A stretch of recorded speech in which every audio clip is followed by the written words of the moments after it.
Within the grand hall, a young boy looks upon his newly granted power, a single thought echoing in his mind.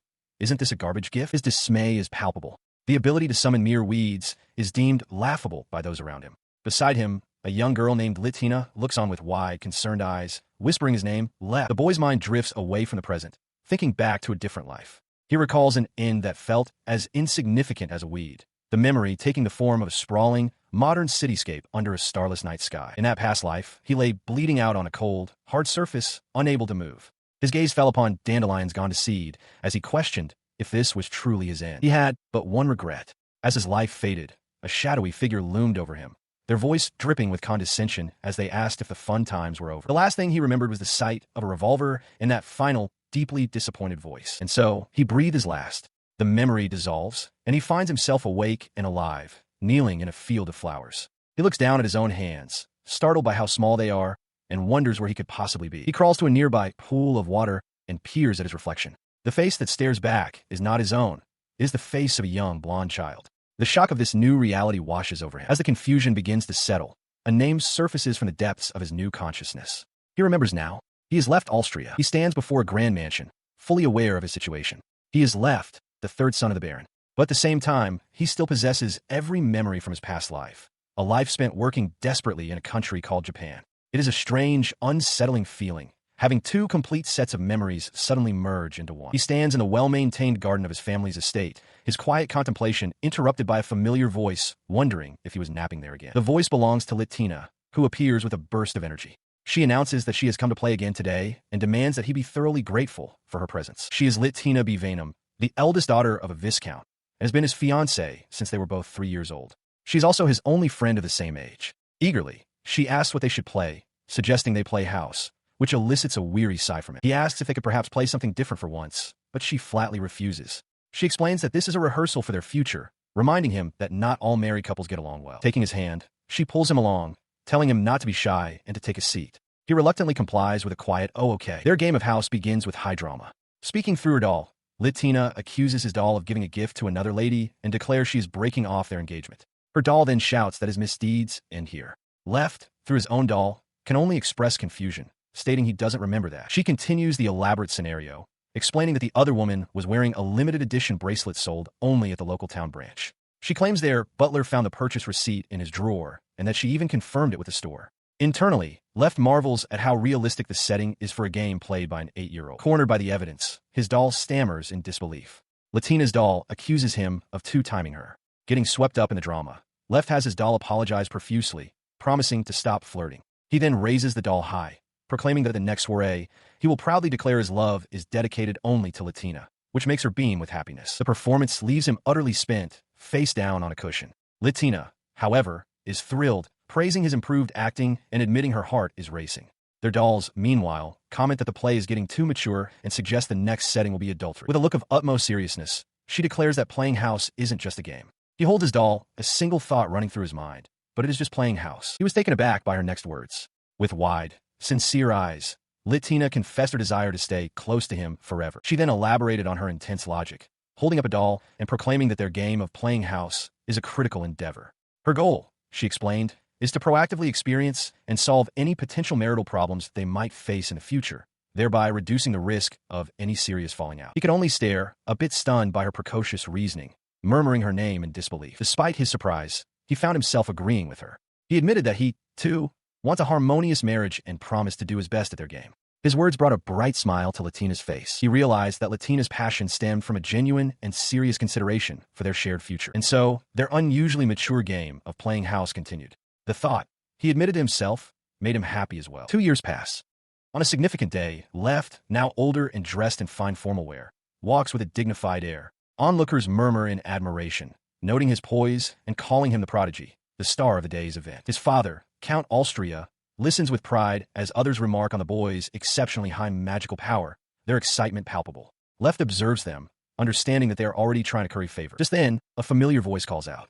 Latina, beautifully dressed for the occasion, rushes towards him, eagerly asking if he has received his gift yet. As he watches her approach, a simple, fond thought crosses his mind. She is incredibly cute. He smiles warmly at Latina, telling her that her formal dress suits her well. Startled to see him, she simply asks, "Left?" Her face flushes a deep red as she blurts out that he is absolutely adorable. Immediately embarrassed by her own outburst, she whips her head away from him. He calls out her name in confusion, caught off guard by her sudden reaction. The reason for her behavior becomes clear as her father appears, sternly reminding her that running in the church is unladylike and that she must be polite. Latina looks down, meekly apologizing. Watching the exchange, he recalls that Latina's parents are notoriously strict about her education. He knows that her only real enjoyment comes from the time she spends playing at his home. He reflects on their future. As his fiancée, she will one day join his family, and he is determined to ensure she will always be smiling by his side.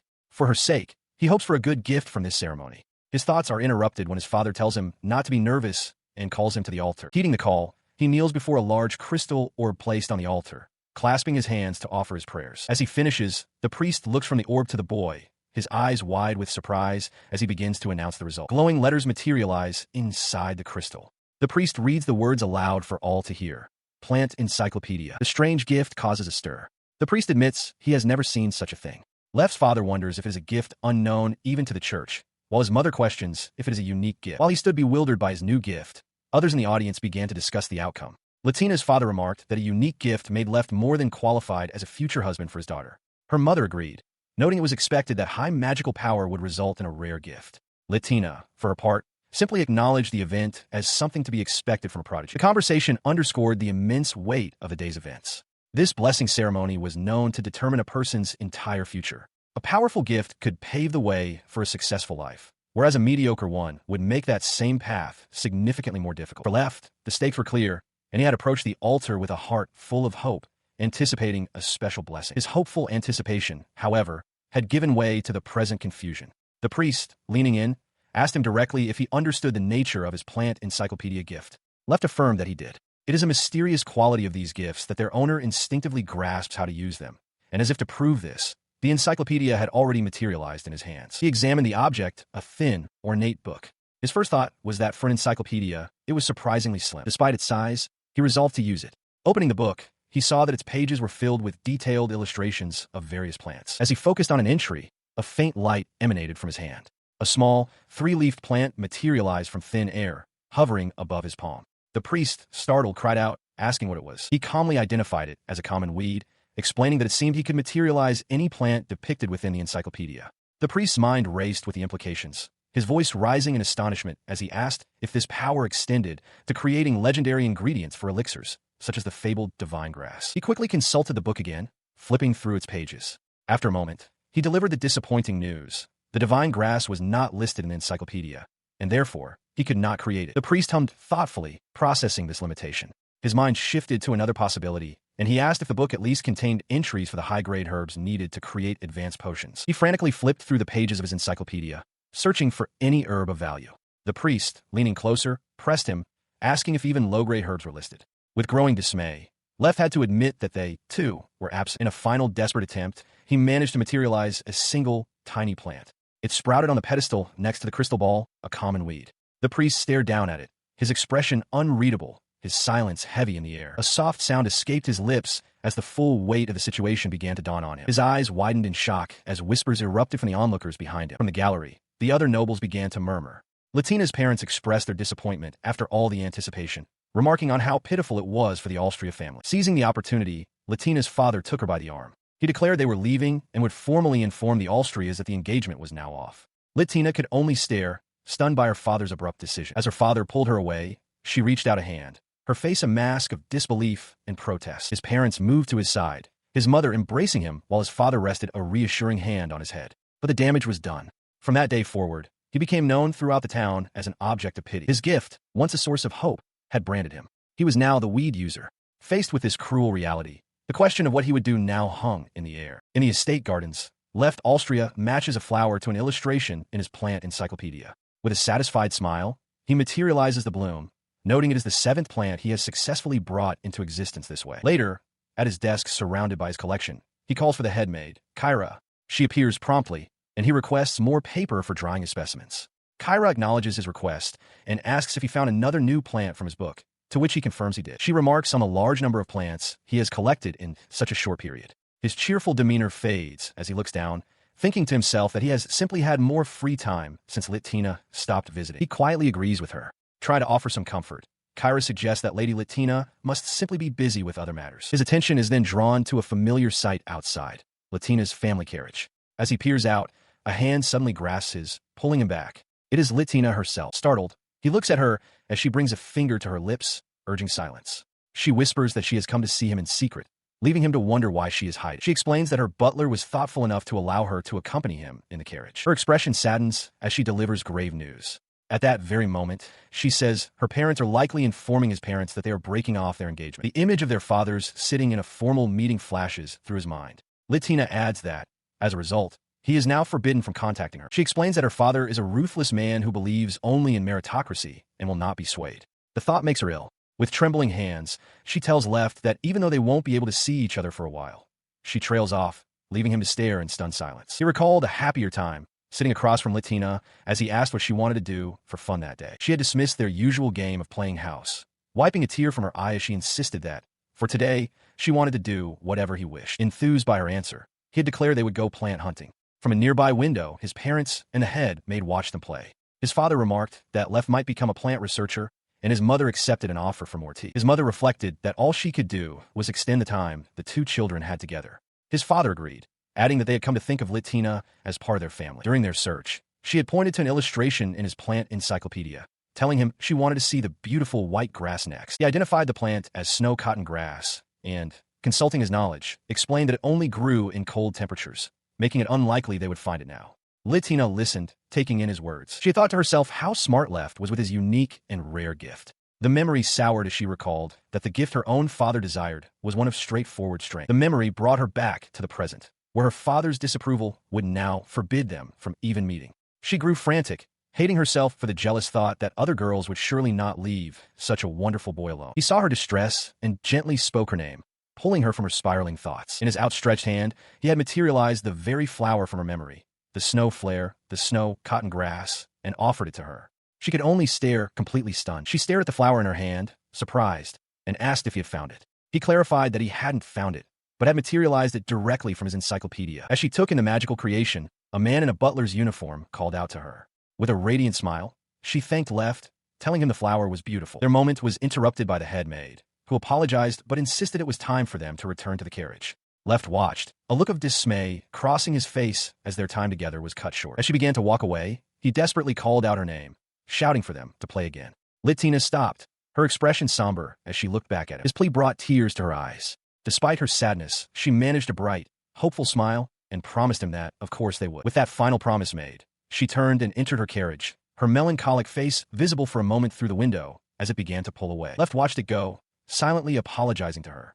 Nearby, his mother thanked the butler, Sebastian, for bringing him, to which the man replied it was his pleasure. Inside the moving carriage, Latina realized that if things continued as they were, she would never see Left again. She asked her maid what she should do. The maid advised that she must first become independent from her father's protection, which would require power and money. With this understanding, Latina resolved to obtain everything she needed herself, a goal her maid felt certain she could achieve. Later, back in his home, Left stood before a doll resembling Latina, the stark realization dawning on him. He could not see her anymore. His small shadow stretched across the floor, emphasizing his solitude. He sat alone in the darkness of an empty room, consumed by a feeling of loneliness. A young woman with wavy hair appeared in the doorway, asking him why he was sitting in the dark. He looks down at a small, handmade doll, his expression filled with sorrow. His parents, standing behind him, offer words of comfort. His mother gently places a hand on his head, reassuring him that gifts don't matter. He is, and always will be, their precious son. Overwhelmed by their kindness, he breaks down into tears, clutching the doll tightly. As his parents watch with solemn faces, he makes a silent vow to become a fine person, someone they can proudly call their son. About a month passes since the blessing ceremony. During that time, he has been meticulously drying and pressing paper, preparing it for some purpose. He reflects on his progress with the plant encyclopedia. He has already discovered all the plants listed in the book that grow within their garden, except for those that are out of season. The thought that he could complete his divine gift simply by waiting for the seasons to change feels strangely anticlimactic. This line of thinking leads to a sudden, startling question. Is it possible that his encyclopedia is limited only to the plants in their garden? The realization hits him with the force of a revelation. A new possibility ignites within him, and he leaps from his seat, galvanized by the idea. He bolts from the room, calling out for the head maid, Kyra. He announces that there is something he needs her to buy for him immediately. He considers his encyclopedia again. Compared to the thick botanical tomes sold in this world, his book is clearly much thinner. This observation strengthens his new theory. He wonders what might happen if he were to encounter a plant that doesn't grow in their garden. He recalls the priest's words from the ceremony, explaining that the god's blessing is an ingredient for elixirs, and that high-grade medicinal herbs are also required. A knock at the door signals Kyra's return. She addresses him as Master Left and presents a small basket, informing him that she has brought the low-grade medicinal herb he requested. He accepts it with an eager thank you. He returns to his room, placing the basket of newly acquired herbs on his desk with purpose. In the quiet of the room, he stands before the desk, his mind focused entirely on the impending experiment. He holds his plant encyclopedia near the herbs, observing intently. He concludes that nothing happens just by looking at it. He must continue testing. He realizes that even taking a plant out and staring at it yields no change. His next thought is to try touching it directly. With a steady hand, he reaches out and gently places his fingers on the medicinal herb. The moment his skin makes contact, his eye widens in shock. The low-grade medicinal herb vanishes from the desk. He looks down at his encyclopedia and sees that it has been newly registered, the number of pages having increased. He succeeded. A new sensation follows his success. He feels magic draining from his body, coalescing into a bright orb of light in his hand. The light solidifies, forming a perfect replica of the very herb that had just disappeared. Stunned by this revelation, he calls out urgently for his father and mother. He bursts in on his parents, holding the newly created plant aloft. He declares that he has something to tell them, and something he needs to ask. From a hidden vantage point, an observer watched the town square. Their eyes were fixed on a small figure in the distance. It was that child, the one they had been seeing so often lately. The observer, a sharp-eyed young man, continued his watch. In the square below, a group of townsfolk murmured amongst themselves, noting that the boy was alone again today and questioning his purpose. The young man's expression was one of disdain. He knew the boy was the weed user and concluded he must simply be idle. He mulled over the title, his fingers tapping his chin as he quietly repeated the words, "Weed user." An older man beside him looked on, his expression one of shock. Unbeknownst to the gossiping crowd, this young man had perceived something more.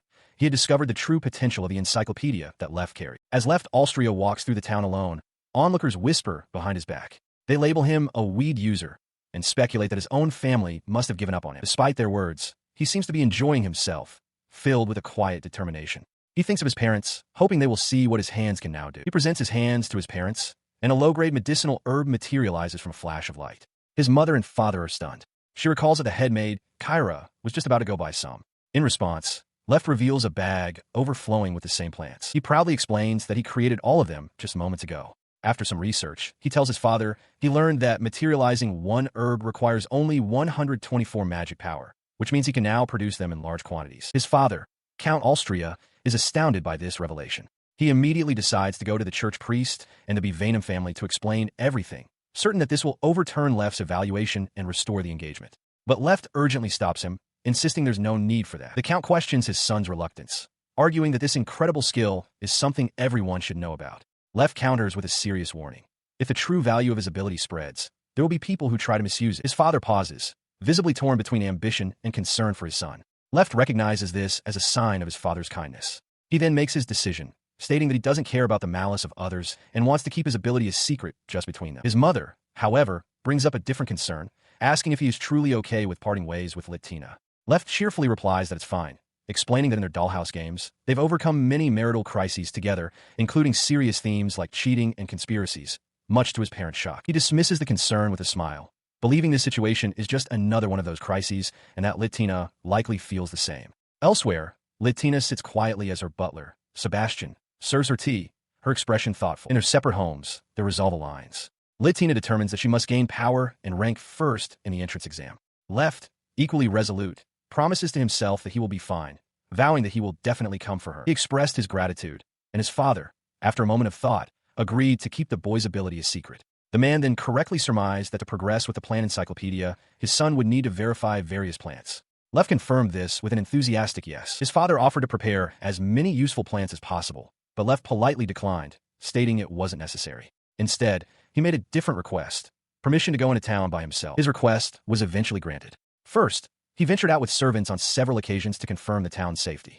Their assessment concluded that there was little danger for a child to walk alone along the main street. With the area deemed safe, he was allowed to go out alone, but only during the day and with a strict 3-hour time limit. He considered the 6 silver coins his father had given him as pocket money. It was a substantial sum, given that a single silver coin could pay for 2 nights at cheap inn. He formulated a plan, suspecting his father gave him extra for buying plants. He would use 5 silver coins for adventure registration, then sell a bag of his materialized medicinal herbs to the guild. This would cover the cost of any plants he needed for the encyclopedia. With his mind made up, he strode towards the Adventurers Guild. The moment he stepped inside, he was met with hostility. A man with a mohawk behind a counter sneered, asking when the place became a daycare. A group of burly adventurers agreed, telling the boy that the guild was no place for brats, and that he should go home to his mother. He was immediately taken aback, a bead of sweat forming on his cheek as he realized he was being harassed right from the start. The taunts continued as one of the men crudely suggested he go to his father instead. Left could only think how utterly stupid the comment was. Despite their behavior, he noted their proper equipment, a sign they might be skilled adventurers. One of them told him he was in the wrong building and to go home. Ignoring the intimidation, Left looked them straight in the eye and declared firmly, "I came here to register as an adventurer." He stood his ground, shouting with unwavering resolve that he would not leave until his registration was complete. The adventurers, taken aback by his audacity, could only stammer in disbelief, one of them labeling the boy a mere shrimp. His gaze was so direct and intense that the men recoiled, shielding their eyes as if from a blinding light, questioning what was wrong with the kid. The man with the afro tried a different approach, telling the determined boy he should just give up. He reasoned that a shrimp couldn't handle being an adventurer. Left clarified that he only wanted to register for now, not start activities immediately, and asked if there was a problem with that. The adventurer with the mohawk declared that there was indeed a big problem. Allowing a shrimp like him to register would lower the status of all adventurers. Left, unfazed, questioned what kind of profession would have its status lowered by a single child's registration. His sharp retort angered the men, who accused him of having a smart mouth. Just as the confrontation escalated, the group of adventurers spotted their leader, calling out to Big Bro Abuchi. A large, scarred man stepped forward, his presence immediately commanding attention. He repeated their insult. "Little shrimp, you say?" as Left noted that even more of them had appeared. The leader's eyes narrowed in recognition. I've seen you," he stated. One of his men quickly explained that the tiny boy was ignoring their warnings and trying to register as an adventurer. He identified Left as the weed user, the kid whose gift could only produce weeds. With a dismissive wave, he told him to scram, declaring that the world of adventurers was not simple enough for someone like him to handle. In response to the command, Left offered a single, unwavering word: no. His defiance stunned the adventurer leader. Left passionately explained that he had finally gotten permission to go out alone and had come all this way. He declared that he had no intention of turning back now. The leader's surprise twisted into anger. "You," he growled, reaching a hand toward the boy. "Are you mocking us?" His large hand clamped down firmly on the boy's small wrist. Left looked up, startled, as a new voice coolly remarked on the sight of an adult cornering a child. From behind them, the calm voice sliced through the tension, asking Abuchi if he was having fun. The bully's face twisted in shock as he recognized the speaker, a menacing aura seeming to emanate from the newcomer. The newcomer, a young man named Helio, casually waved a hand, dismissing the larger man with a simple sound of annoyance. Abuchi recoiled as if struck, clearly intimidated by Helio and his female companion. Abuchi broke into a cold sweat, realizing the situation was not good. He recognized not only Helio, but the woman, Mira, as well. The commotion also drew the attention of a guild receptionist, who stepped forward and firmly told Mr. Abuchi to stop picking on newcomers and unregistered people. Her reprimand, combined with the intimidating presence of the two adventurers, was enough. Abuchi clicked his tongue and ordered his men to leave. With the threat gone, Helio turned to Left, patting his head and questioning why adults would bully a child. Left looked up at his rescuer and offered a quiet word of thanks. He flashed a wide, fierce, but good-natured smile, revealing sharp canines. He acknowledged that Left had been in quite a predicament. The young man's distinctive red hair and confident air were striking. He continued his praise, patting Left's head again and declaring him amazing for having faced 4 much bigger men without even flinching. Though they had just met, Left felt a surprising sense of ease around him, despite being flustered by the compliments. The boy's surprise gave way to genuine admiration. A blush spread across his cheeks as he thanked Helio again, exclaiming that he had been incredibly cool. Helio's smile softened at the earnest praise. Later, at the counter, the receptionist lamented to Helio that thanks to Mr. Abuchi's constant meddling, the number of new registrations had been decreasing. Helio agreed, but glanced over at Left, adding that it seemed a promising one had just arrived. He listened, hearing the whispers and rumors about red-haired Helio. An image formed in his mind of the famed adventurer party, Fire Dragon Strike, a group led by a confident, dark-haired man. They were celebrated as the fastest party in history to raise their rank to be. As the rumors swirled, Helio turned to Mira, wondering aloud if their teammate, Ria, should be present. Mira agreed. He mused on their reputation as a well-balanced, up-and-coming team, correctly recalling their party's name, Fire Dragon Strike. With that, she resolved to fetch her, stating simply that she would call for Ria. She arrived at a bedroom door, peering over the large bed and calling out to her teammate. "Wake up, Ria," she urged, reminding her that they had a meeting with a client. From under the covers, a sleepy Ria stirred, her first question being whether the client was cute. Myra's response was direct and disappointing. "No, it's a chubby old man." Upon hearing this, Ria flopped back onto the bed with a groan, declaring that she didn't want to go. Watching her, Mira sighed internally, a look of resignation on her face as she realized this approach wasn't going to work. Their future encounter remained uncertain. At the Adventurers Guild, the receptionist Mira confirms she has received the 5 silver coins for Left's registration fee. She then gestures to a magical device on the counter, instructing him to place his hand upon it. Standing behind the boy, Helio asks if he can reach, as Left stretches forward to comply. As his hand makes contact, the device whirs to life and dispenses a card. Left watches with wide-eyed wonder, amazed at the magical machine's function. Mira hands him the newly created adventurer card, advising him not to lose it. She explains that while the guild will keep a spare copy, his is important. Clutching his card, Left happily agrees. With the registration formalities complete, she then asks Left how much he knows about the work of adventurers. He admits that while he's heard of monster subjugation and cave exploration, he doesn't really know the details. In response, Mira offers a brief explanation as she leads him and Helio toward a large bulletin board. She details how adventurers choose requests, each with a recommended rank and deadline, and bring the forms to the reception. She also mentions the option of forming parties and warns that missing a deadline results in a penalty. He listens intently, taking in the ranking system, which ranges from F to S. The realization dawns on him that he will have to begin his career at the very bottom, as an F-rank adventurer. Mira concludes her overview in front of the quest board, asking if there is anything else he would like to know, or any other business he has with the guild. Taking the opportunity, Left opens his satchel and declares his intention to sell some low-grade medicinal herbs. He then reveals an enormous quantity of them, causing Mira to gasp in shock at the sight of 55 bundles. After her initial surprise, Mira regains her professional composure. She informs Left that they will count the herbs and calculate the payment, asking him to wait a moment while she processes the transaction. While waiting, Left internally reflects that 55 bundles is an unusually large amount for a child to bring,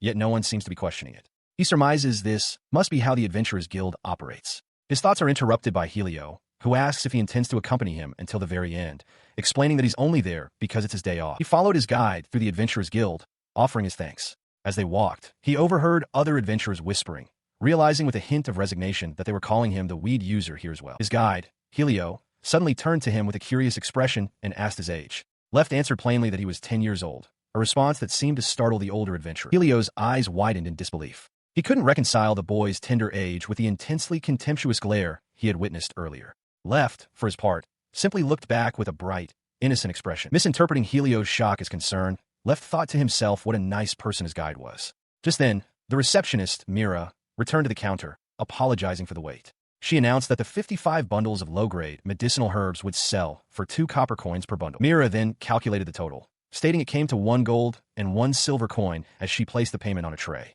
Left's eyes widened, stunned by the unexpectedly large sum. Before he could process the amount, Helio leaned forward, pointing to the tray. He calmly informed Mira that she had placed 3 gold coins there, not the one she had stated. He then turned to Left and explained the discrepancy. Since a guild member had caused trouble for the boy earlier, they had decided to add a little extra as compensation. Left gasped, pointing out that the payment was more than double the original amount. Mira feigned ignorance with a shrug. When Left questioned if it was really okay, Helio reassured him, saying that new adventurers need plenty of money when starting out. He accepted the generous payment with a nod. Though still surprised, he resolved to take what he could get. A bright smile spread across his face as he realized he could now buy even more plants. Across the guild hall, the dark-haired adventurer's eyes narrowed. A companion at his table whispered to him, "Did you hear that, Hiso?" 3 gold coins, he says.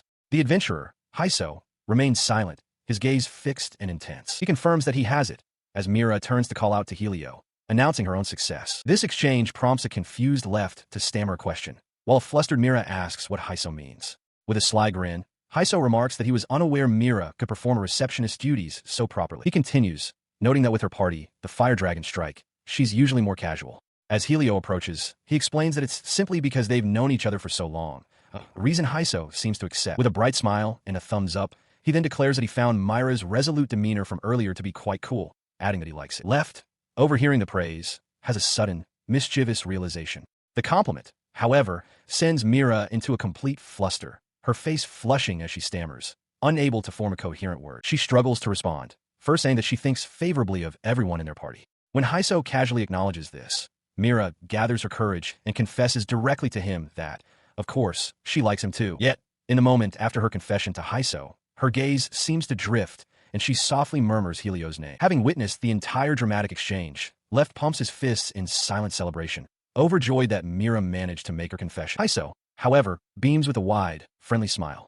He thanks her, then cheerfully announces that he'll be sure to let everyone else know. His completely oblivious response leaves Left utterly aghast, while Mira can only stare forward with an expression of profound, deadpan disappointment. He stood in stunned silence, unable to believe Hiso hadn't noticed Myra's confession. Mira, though visibly distressed, forced a gentle smile. She thanked Left for coming and wished him a safe journey home, to which he could only stammer a quiet agreement. As he stood there, a voice called out, telling him to wait. It was Helio, who announced they would leave together. He glanced around the area with a serious expression. His gaze swept over the onlookers before returning to Left. The reason for the escort became instantly clear to the boy. It was because he was carrying 3 gold coins. The adventurer apologized, asking Left to bear with him for a while and instructing him to hold his bag tightly. Left was bewildered, wondering why Helio would help him, especially after calling him a weed user. He quickly realized that walking alongside Helio had an entirely opposite effect to what he'd anticipated. From the corner of his eye, he could see other men looking on, their expressions tinged with envy. As they walked, Helio asked if Left understood the meaning of weed user. Left internally debated how much to reveal. He acknowledged to himself that the term referred to him, but decided to remain quiet about the planned encyclopedia, deeming it too risky despite his feeling that Helio was a good person. Helio explained that it was a derogatory term born from the blessing ceremony. Because the unique skill Left received had a modest effect, the crowd had been disappointed. He concluded that it was, in essence, a harsh insult. He then observed with a sly smile that for someone being insulted, Left didn't seem particularly upset. He cut to the heart of the matter, asking if the boy had already found some kind of workaround for his skill. Left was impressed by the adventurer's sharp insight. This level of perception, he realized, was to be expected from someone at the top. He admitted that he had just figured out how to use it properly. Helio smiled, finding the answer logical. He remarked that it was impossible for a unique skill to be completely worthless. He explains his need to stop by a shop that sells medicinal herbs and plants. Helio readily agrees, suggesting they go to a general store he recommends and offering to take him there personally. Upon their arrival, an older woman behind the counter dryly remarks that the noisy one, Helio, has arrived. Helio retorts, questioning her description of him as noisy and announcing that he has brought a customer. The woman's attention then shifts to the small boy beside it. Her gaze is sharp and appraising. She silently notes his well-made leather boots and the high-quality bag he carries, her expression thoughtful as she sizes him up. She concludes her assessment, admitting to herself that while she doesn't recognize which young master he is, it's clear he has money. With that thought, she decides that if he's a customer, she won't complain. She gestures across her shop, inviting him to take his time and look around. Given permission, Left's eyes widen with pure amazement. The shelves are stocked with countless ingredients, and the realization that he can choose anything he wants fills him with excitement. He wanders through the store, his face a mask of wonder, as the shopkeeper watches him from behind the counter with a knowing look. His excitement is quickly tempered by reality. He spots high-grade medicinal herbs that he desperately wants, but a quick check of his funds reveals he only has 12 coins. The simple dream of buying whatever he wishes shatters. Having made his selections, he approaches the counter with a basket. He informs the shopkeeper he'll take 5 plants and 2 antidote potions, a purchase that uses nearly his entire budget. The woman eyes his choices and asks what a young boy plans to do with them. He feigns ignorance, claiming his mother simply asked him to run an errand. The shopkeeper looks at him skeptically, remarking that for a simple errand, he seemed awfully serious while choosing his items. He left the shop as the owner, her face beaming, warmly invited him to come again. Internally, however, Left renewed his private vow. He must never misuse his ability. He clutched his purchase, his mind already on registering these new plants in his encyclopedia. He knew that carelessly materializing items could cause serious trouble for the kind old lady and potentially disrupt the local economy. Once outside, Helio thanked him for his patience, explaining that since it was his day off, all that remained was to take Left home. However, he added that he had a meeting with his party members at the inn to discuss a request for the following day. A sudden idea struck him, and he invited Left to join them, much to the boy's surprise. He quickly dismissed Left's hesitation, assuring him it wasn't a formal affair. With a confident smile, Helio added that it would actually be helpful if Left could come. Confused, Left wondered aloud how he could possibly be of any help. Helio simply reaffirmed that his presence would help a lot. With the matter settled, Helio led the way to their inn. He pushed open the door to a room and called out, asking if everyone was there. Left followed, now determined to be of assistance if he could. Inside, a man with dark hair named Heiso immediately questioned Helio about the child's presence. A young woman with bobbed hair, Mira, noted that everyone was present except for someone named Ria. Flustered by the attention, Left quickly introduced himself, explaining that Helio had helped him earlier. He bowed deeply, explaining that he had tagged along to observe and asked them to treat him well. Mira, finding him well-mannered, reached out and began to pat his head. As the head patting continued, Left internally sighed at being treated like a child yet again. Sensing his thoughts, Mira paused and asked if he had just been thinking something rude. With a slight pout, she proudly announced that she was 14 years old, which definitively made her his big sister. Left's eyes widened in surprise. Seeing his disbelief, she simply shrugged and dismissed his reaction. The young woman formally introduces herself as Mayu, the healer of Fire Dragon Strike, as she shakes Left's hand. Immediately after, a large, muscular man playfully ruffles the boy's hair, booming a friendly greeting and introducing himself as Gladiolus, the party's shield. Following the introductions, Heiso explains that their party has one more member. He turns to Miyu, asking if she could go wake her up, but Miyu seems hesitant, questioning if the person will even stir. Sensing the reluctance, Left volunteers to go himself. As he turns to leave, he briefly wonders why Mayu had glanced at him just a moment before. He proceeds down the hallway alone. Behind him, Haiso watches with a thoughtful expression while Mayu looks on. He reaches a door and pushes it open. Inside, a young woman with long, dark red hair is fast asleep, stirring slightly as the door creaks. Stepping into the sunlit room, he sees the woman's eyes flutter open. She stares directly at him, her expression one of pure, dazed wonder. Her gaze remains fixed on him. In her sleepy state, she murmurs a single, awestruck question. An angel. The next instant, her demeanor shifts entirely. With a wild cry and an almost demonic aura flaring around her, she launches herself out of bed and directly at the stunned boy. The rest of the party, having followed, can only watch in shock. His world goes dark as his face is pressed into something soft and fragrant. The woman has completely enveloped him in a tackle hug. As he is smothered, the others look on with a mixture of alarm and exasperation, questioning whether this beautiful woman is an angel or a demon. Left finds himself enveloped in a soft, warm embrace, his face flushing as he registers the overwhelming sensation.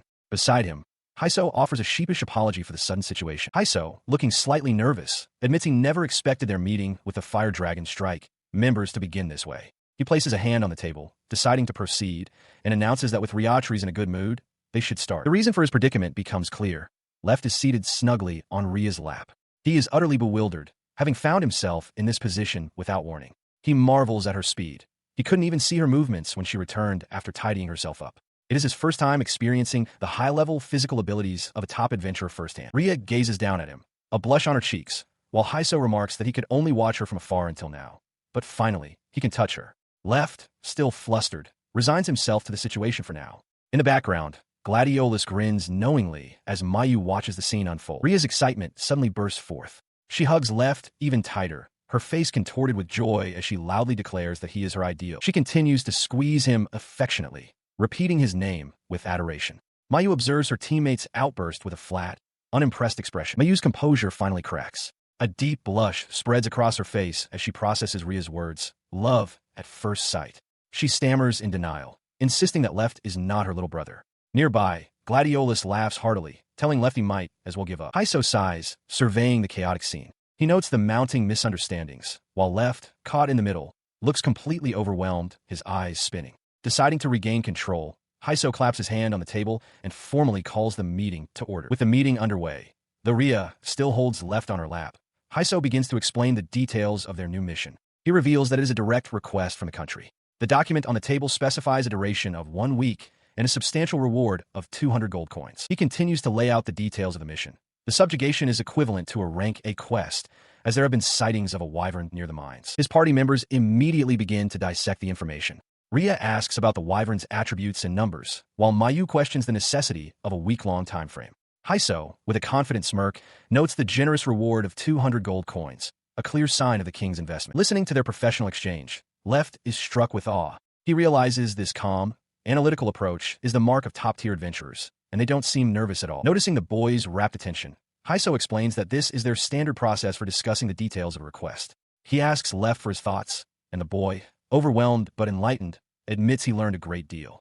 Haiso then offers to answer any further questions Left might have. As their discussion concludes, a glance at a nearby grandfather clock reveals how late the hour has grown. Ria points out that Left has a curfew and needs to be back by 1 p.m., suggesting they should probably leave soon. Before he can react, she suddenly pulls him into a tight embrace, startling him. Haiso, slightly exasperated, tells Ria to let the boy go, reminding her that Left has his own circumstances and she shouldn't make him uncomfortable. Undeterred, Left looks up at Ria and shyly asks if he can come visit them again. Her face lights up at his question. She enthusiastically agrees, shaking him with excitement as she asks if he means tomorrow. She insists he can come play with them anytime, though she admits the exact timing is uncertain. As they prepare to part ways, Gladiolus and Mayu also extend warm invitations for Left to return, promising he'll always be welcome. Mayu, however, quietly notes to herself that the farewell feels strangely final. With a bright, sincere smile, Left expresses his gratitude to Mayu and Gladiolus for their kindness. Meanwhile, Haiso, the leader of Fire Dragon Strike, lightly chided his teammates for making plans without him. He quickly relented, however, admitting with a sigh that it was fine. He then turned to Left with a broad smile, remarking that the meeting had been quite productive, largely thanks to the party's active participation for the first time.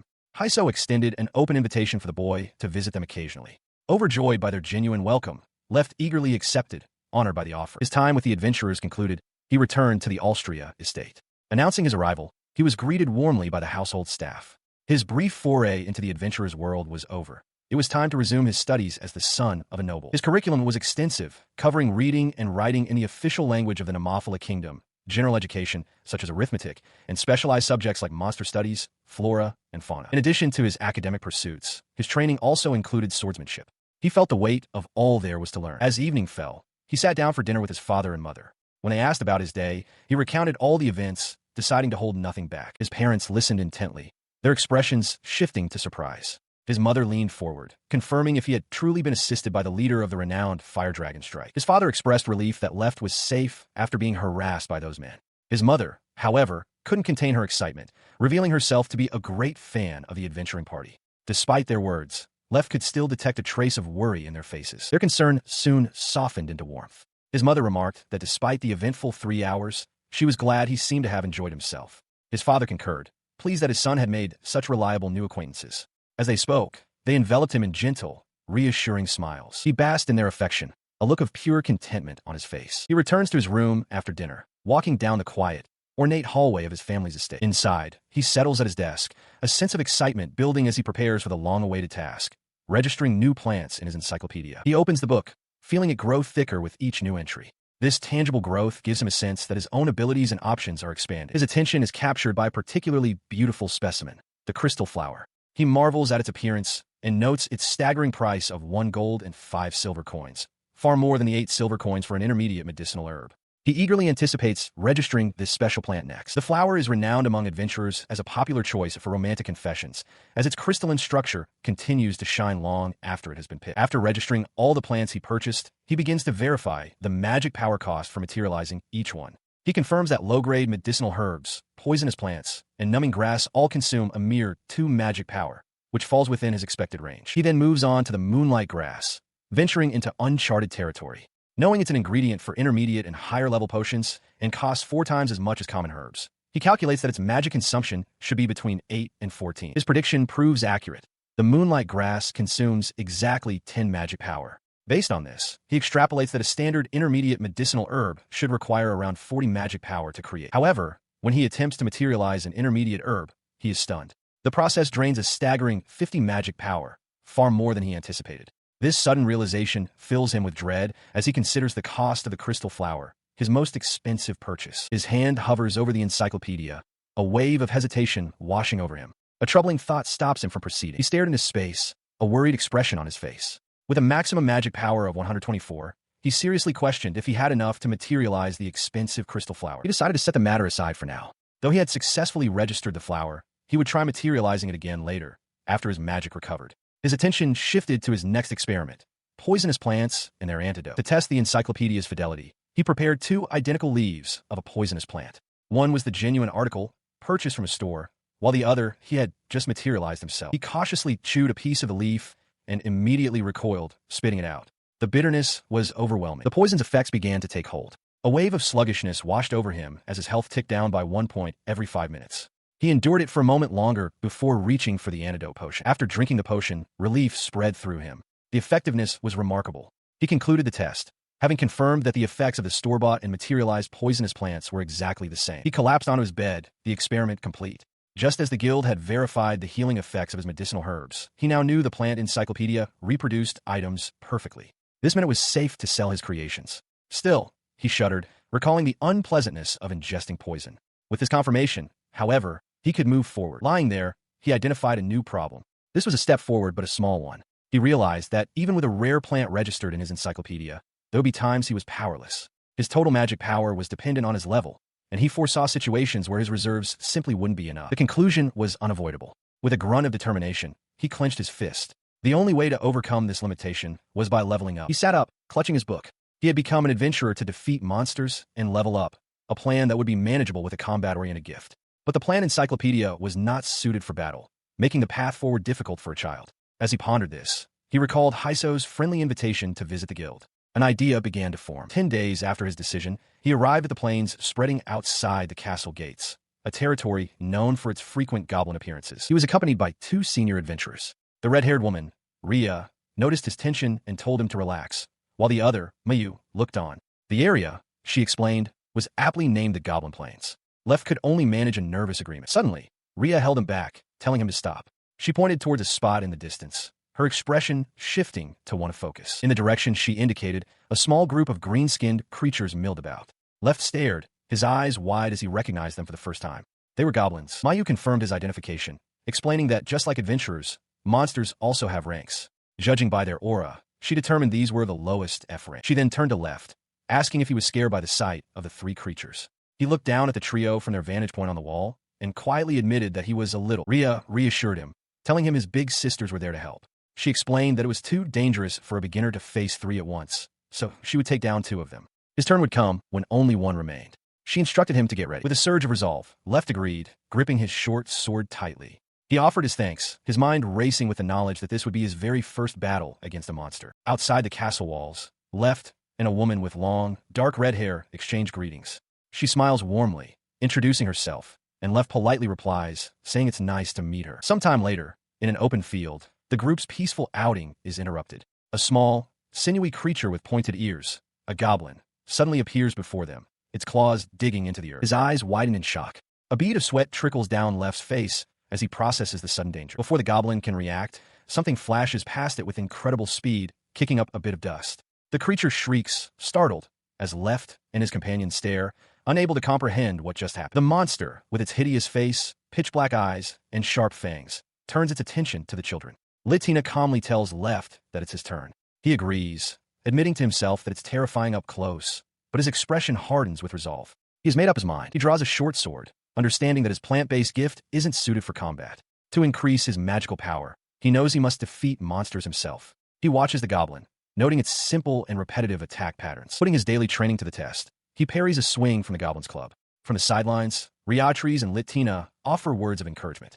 His blade grazes the goblin's chest, drawing blood. The small success confirms that his efforts are working. The creature lunges again, repeating the exact same movement as before. Left grits his teeth, acknowledging that he might be losing in raw strength, but he is confident that he is the smarter of the two. As the goblin attacks, he sidesteps and thrusts his sword forward, striking the creature in the face. The goblin drops its club and stumbles back, clutching its eye in pain. Left watches, triumphant, knowing he has successfully blinded it. He steels himself, his only thought to take the goblin's head. With a final, desperate battle cry, he lunges forward, dagger first, as blood splatters from the impact. His strike finds its mark. The goblin collapses, lifeless, onto the grassy field, its body still. With the creature dispatched, Left pants heavily, the intensity of the fight finally registering. He looks down to see that the goblin's body has vanished, leaving behind a single, dark, faceted gem. He picks it up, recognizing it as a magic stone, the core of a monster, used as material for enhancing equipment. His moment of quiet examination is broken as Liatris and Mayu rush to his side. Liatris calls out his name, anxiously asking if he's hurt, while Mayu echoes the sentiment, asking if he's okay. Left turns to face them, acknowledging their arrival. He finds himself suddenly surrounded by Liatris' intensely worried face, her concern manifesting as multiple, shimmering images around him. Overwhelmed, he manages to confirm that he is somehow fine. He can only laugh sheepishly at her overprotective nature. His amusement is cut short when Liatris gasps, having spotted an injury on his hand. He dismisses the injury, explaining that it's nothing and that he likely just used too much force with the dagger. Unconvinced, Mayu steps forward, her hands glowing with a soft light as she casts a spell, announcing it as perfect heal. The light fades, leaving his hand completely healed. Relieved, he thanks Mayu, once again remarking on how overprotective they are. Mayu simply states that his well-being is a relief. With Left fully recovered, Liatris cheerfully suggests they find the next goblin. Holding her hand, Left agrees with a bright smile, ready for the next challenge. Sometime later, having decided to consult with his new acquaintances, Left arrives at a large, timber-framed building. He feels that with their help, he can fight with peace of mind. He knocks on a door, and a cautious voice from within, which he recognizes as Helios, asks who is there. Left realizes with a start that he probably should have announced his visit. He was met not by Helio, but by an overwhelming embrace. A sweet scent tickled his nose as Liatris' voice boomed, calling his name with unrestrained joy. The hug belonged to Liatris, who declared how much she had missed him. Even as Mayu tried to intervene, Left recognized the embrace. It had just the right strength, comforting without causing pain. He knew it was Liatris without even looking, but a sense of alarm rose within him. This level of comfort was dangerous. If he gave in, he feared he would become utterly useless. Despite his internal reservations, he couldn't help but blush, admitting to Liatris that he had missed her too. Just then, Helios' voice cut in, welcoming Left. Standing beside him was Hyso, whose expression was far more serious. He informed Left that there was something he needed to discuss. Left arrives at the headquarters of Fire Dragon Strike, aware that the members were gathering. He wonders if it was rude to come unannounced. Heiso greets him warmly, dismissing his apology and explaining that the other two members had just stepped out. Heiso expresses his sheer delight at Left's visit. His joy is interrupted as Liatris embraces Left from behind, exclaiming that she's glad she woke up early. Heiso notes with surprise that Liatris only gets this serious when it concerns Left. Just then, Mayu appears at the door, announcing her presence with a simple greeting. Heiso seems relieved, glad for her help. She enters the room, spotting Left with Liatris, and asks if he came to play. Left greets Mayu and clarifies that he actually has something to discuss. With a burst of enthusiasm, Mayu declares that her big sis will listen. Heiso interjects, telling Mayu to leave it to him and that they will proceed after Gio arrives. The name puzzles Left for a moment before he realizes it must be Gladiolus. He reflects that Helio also uses nicknames for him, suggesting a close bond within the group. The thought strengthens his desire to learn more about Fire Dragon Strike. As he considers this, he becomes aware of Liatris' intense, close-range affection. He finds her mysterious, but feels she treats him with genuine care. Though the proximity is unusual, he is not uncomfortable. In fact, he recognizes the feeling as something familiar. The feeling reminds him of Latina's happy smile from their childhood. Liatris notices his distraction and asks what's wrong. He dismisses it, recalling Mayu's comment that Liatris had only watched him from afar until now. He concludes that she must truly like him and steels his resolve to become a respectable person worthy of such regard. Just then, the final member arrives. Gladiolus enters, apologizing for being late and mentioning he heard Left had something to discuss. Heiso confirms this, and Gladiolus, while admitting he's not good with difficult talks, eagerly offers to listen. With everyone assembled, Heiso prompts Left to begin. With everyone's attention on him, Left hesitates. He internally acknowledges that wanting to level up is an unnatural ambition for a 10-year-old. He questions if it's truly wise to reveal his unique gift, the plant encyclopedia, to these people. Ultimately, his desire to know more about the famous Fire Dragon Strike and to gain their help outweighs his caution. He looks at the faces around him, sensing their kindness and charm despite having just met them. He feels drawn to them and decides there is no need to hesitate. Announcing that he will first explain his gift's ability, he summons his grimoire, believing that if he continues to hide things, nothing will ever change. After he finishes his explanation, Liatris looks at him with admiration, calling his ambition amazing. Gladiolus agrees, noting that it's a rare gift and that Left will surely become strong, even with his currently limited magic power. Heiso concurs that it's an amazing ability, while Mayu simply stares, a look of shock on her face. Heiso confirms with Left that the medicinal herbs the guild recently purchased were all duplicates created from his gift. Left affirms this, explaining that he registered plants he wanted that weren't already in his planned encyclopedia, creating new pages for them.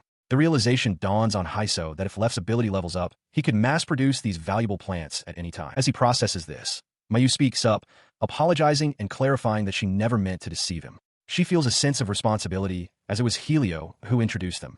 She gives her word that Left will not use his gift in a way that causes problems. Left listens, thinking to himself how thoroughly she has considered the situation for someone so young.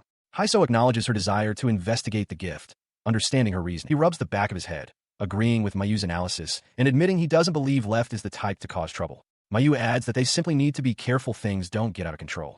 Suddenly, Ria steps forward, startling Left as she declares herself his big sister and promises to assist him in any way she can. Left gratefully accepts her offer. Later, Heiso relaxes on a sofa, sighing. He wonders if he made a mistake by introducing such a potentially disruptive person to the old woman at the general store, considering Left's ability could put many shops out of business. He dismisses the thought with a weary finality, deciding it's fine as long as they are free. Arriving at Left's home, Gladiolus is stunned by the sheer size of the mansion, admitting he feels intimidated.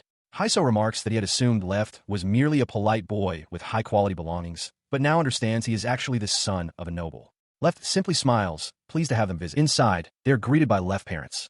His father, Count Austria, welcomes them warmly and invites them to make themselves comfortable. He suggests that for their discussion, they should set aside formalities and speak as equals. Despite the Count's offer, Gladiolus becomes flustered, stammering, and unable to speak properly. Heiso sharply jabs him in the side, reminding him to at least add the honorific San to Left's name and use polite language. Left's mother smiles kindly, reassuring them to be at ease. Heiso breathes a sigh of relief, confessing that he was worried about having to maintain proper etiquette, which he has always been bad at.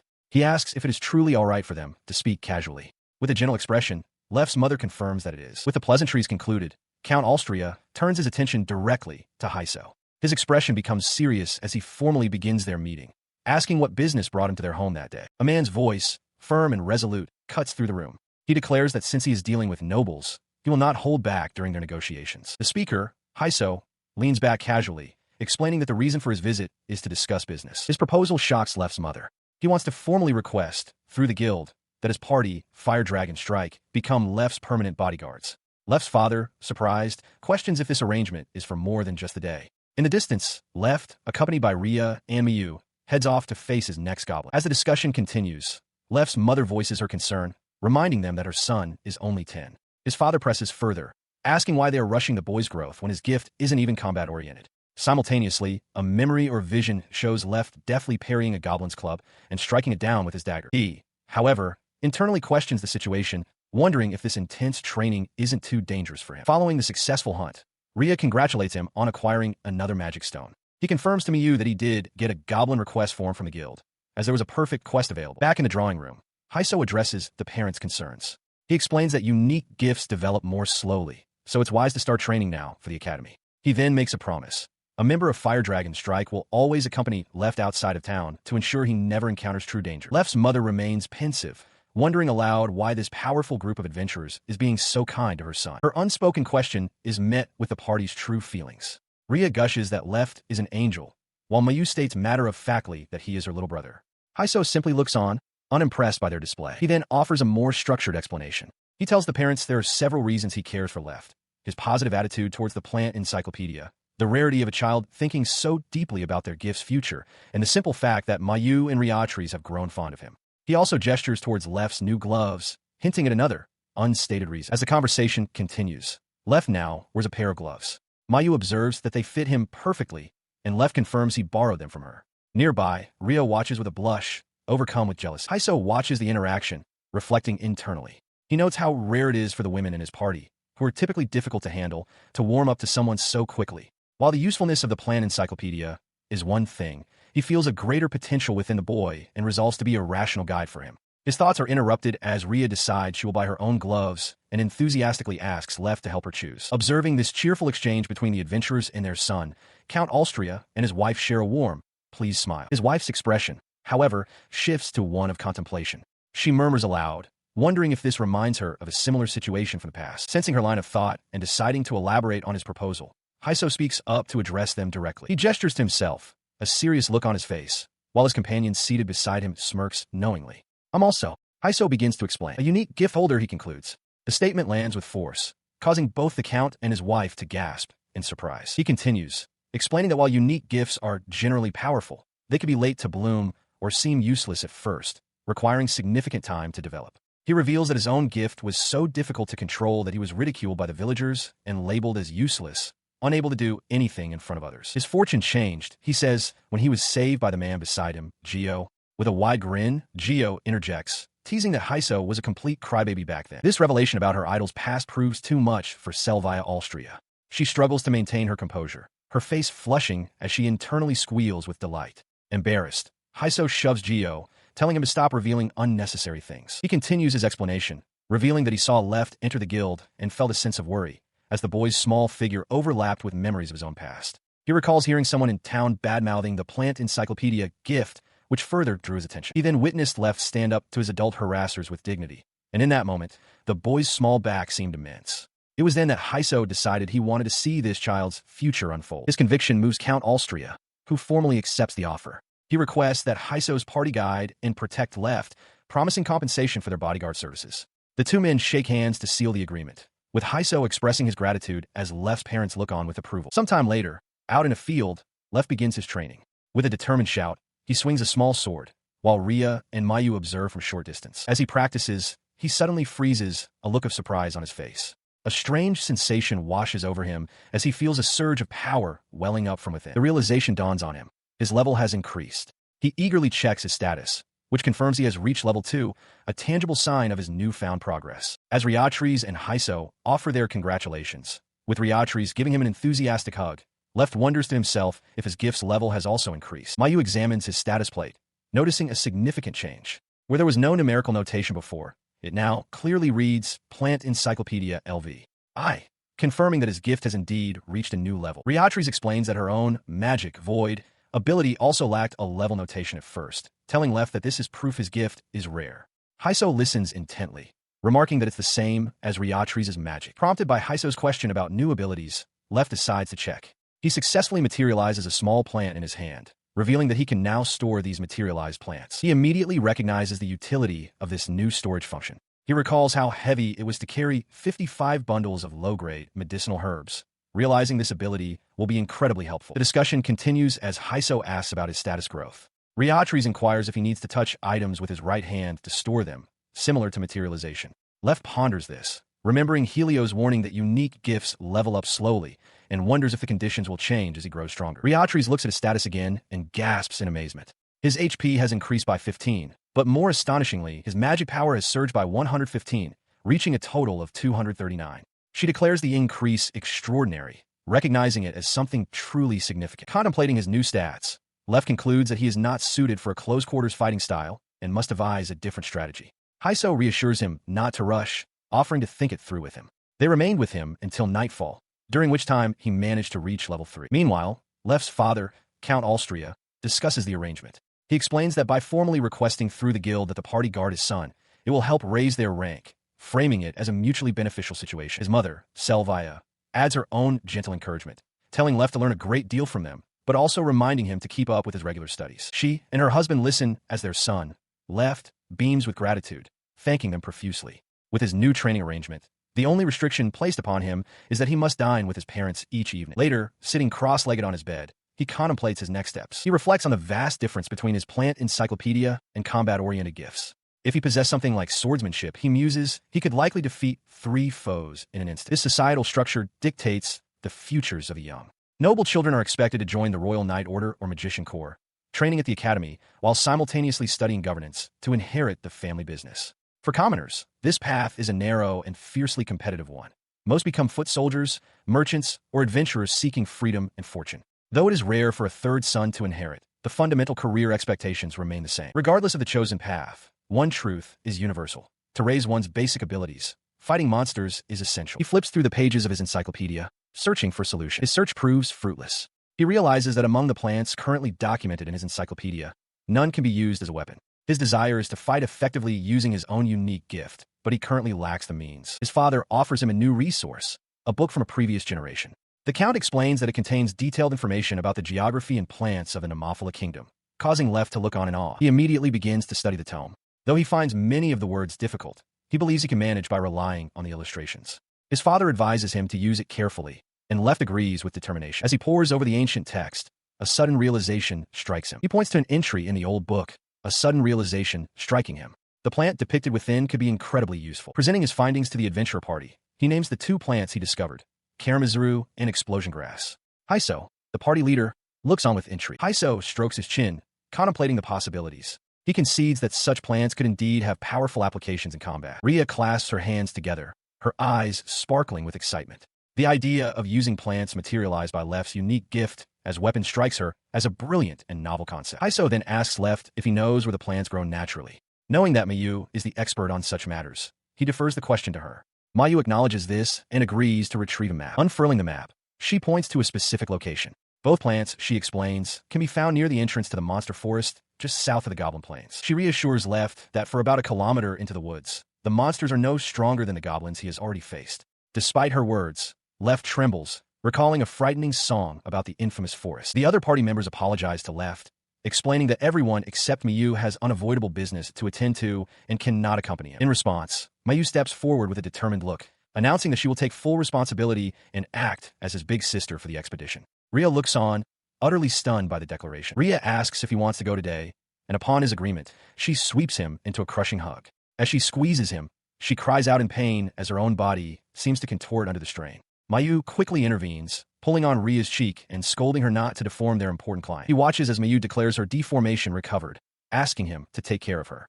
She then smiles warmly, stating that for today, he is her little brother and hers alone. As she says this, Liatris clings to him, wailing his name in despair. Mayu tries to drag the crying woman away, telling her it's time to go. Flustered by the scene, Lev formally agrees, asking Mayu to please take care of him. Liatris is dragged away, screaming Lev's name. He scrambles on the floor, his small hand desperately reaching for hers, but she is pulled from his grasp as Mayu watches from behind. A door slams shut, separating them. Lev stares at the closed door in silence. From the other side, Helio's voice is heard telling Mayu that he's counting on her to lock up. Mayu then turns to the boy, calmly telling him to leave the monster forest escort to his big sister. Left looks up at her, startled and questioning the title. The monster forest is a vast, foreboding woodland located on the border between the Nemophila Kingdom and the Griusa Empire. He asks if there's a song about the monster forest, and Mayu confirms there is. It is known as an impassable zone where many dangerous monsters dwell, a natural barrier that has long prevented war from breaking out between the two neighboring countries. Left smiles, explaining that he is aware of its reputation. He mentions a very famous children's picture book and even a play about it. He adds that parents even sing the song when scolding their children, ensuring everyone knows the forest is a dangerous area. He then asks Mayu if her hometown had anything similar. She confirms she knew the picture book existed because it was on a bookshelf, but she was never interested enough to read it. As they walk, she announces, "We're here." They stand at the entrance to a dense wood. Mayu informs him that they will start by looking for a plant called Karamazuru. His enthusiasm immediately returns, and he eagerly agrees, asking her to lead the way. Mayu offers a small, confident smile in return. As they venture forward, she quizzes him on his knowledge of Karamazuru. Left recalls what he knows, stating that it's a vine that wraps around things it touches and grows in clusters where there are many trees. She listens, then adds a critical detail. Karamazuru is nocturnal. The information surprises Left, reminding him of the moonflower from his previous life. Mayu elaborates that the plant evolved to bloom at night because its pollinators are all nocturnal insects, ensuring its pollen is carried. She continued her explanation, recounting a story about the Karamazuru. The vine is said to wrap around animals, suffocating them before absorbing their nutrients. However, there's a crucial detail. Once the plant wraps around something it cannot feed on, like a stone, it is unable to detach itself. Left's eyes widened in amazement at this information. Mayu added a final warning, noting that depending on the environment, the plant might simply wither away, making their search even more challenging. He found her stories fascinating. Realizing that an element of luck was involved in their quest, he couldn't help but smile warmly. Mayu returned his smile, pleased by his reaction. As they walked deeper into the woods, the path ahead split into two. Left wondered aloud if the path had been made by adventurers. Consulting a map, Mayu confirmed it was. She explained that the wider path led to prime monster hunting grounds, but the Karamazuru they sought grew in clusters down the much narrower, less traveled route. He looked toward the dark, narrow path with a hint of apprehension. Sensing his hesitation, Mayu gently placed a reassuring hand on his head. She leaned in, telling him it was okay because she was with him. His confidence restored, Left agreed.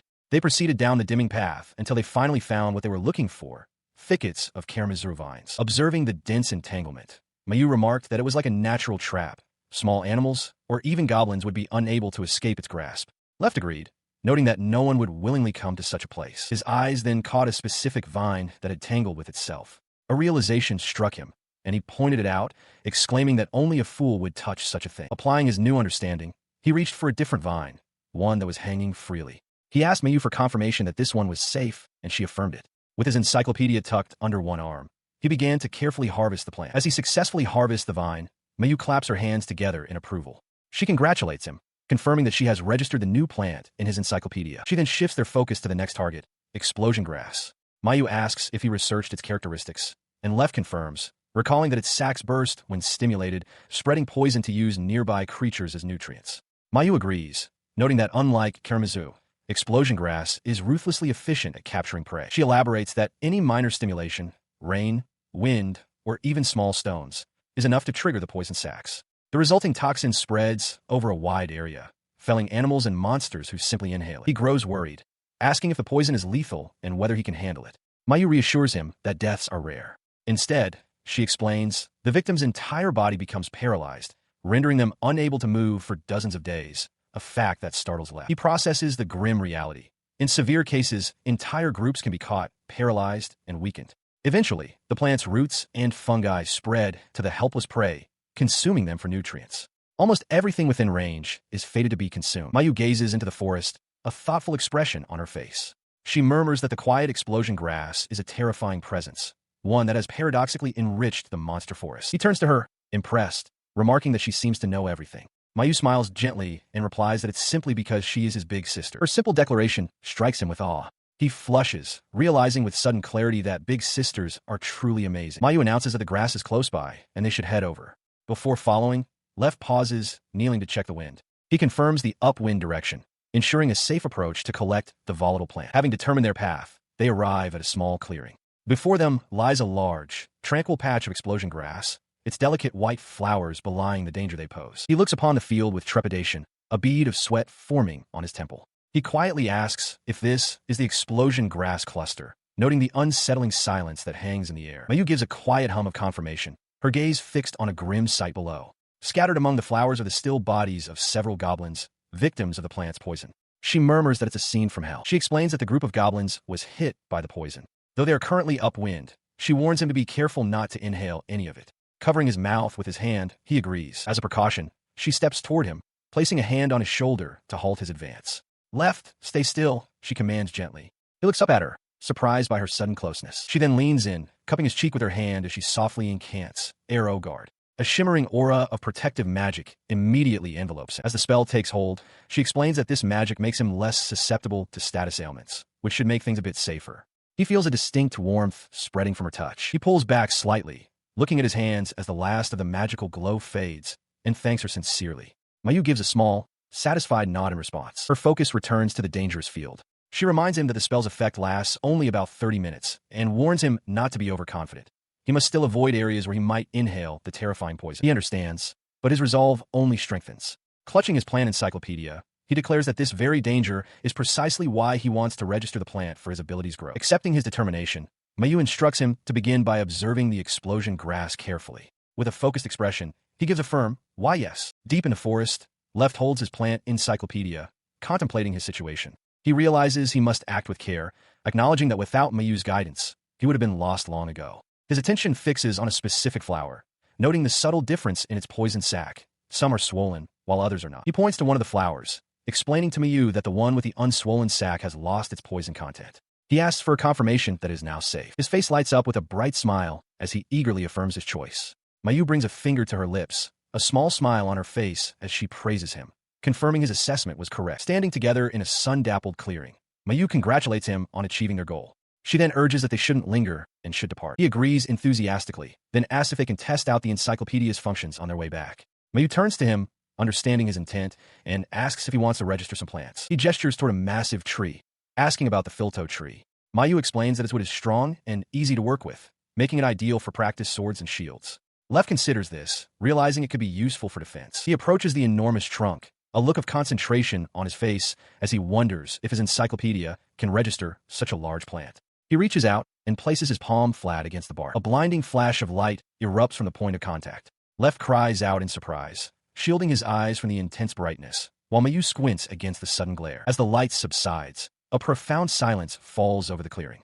The massive filto tree has vanished completely, leaving only a shallow impression in the earth where it once stood.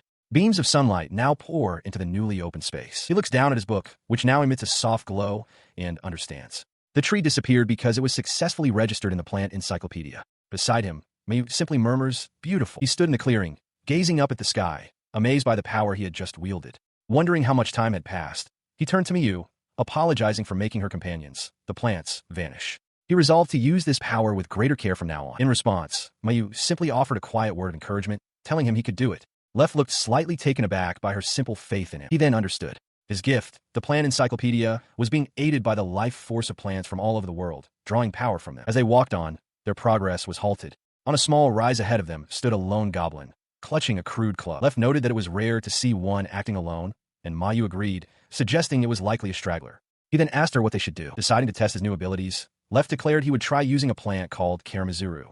Opening his encyclopedia, a leafy vine materialized in his gloved hand. He was pleased to discover he could summon plants, even without direct skin contact, a fact that impressed Mayu. His relief was immense. He had been worried the vine might wrap around him like an anaconda.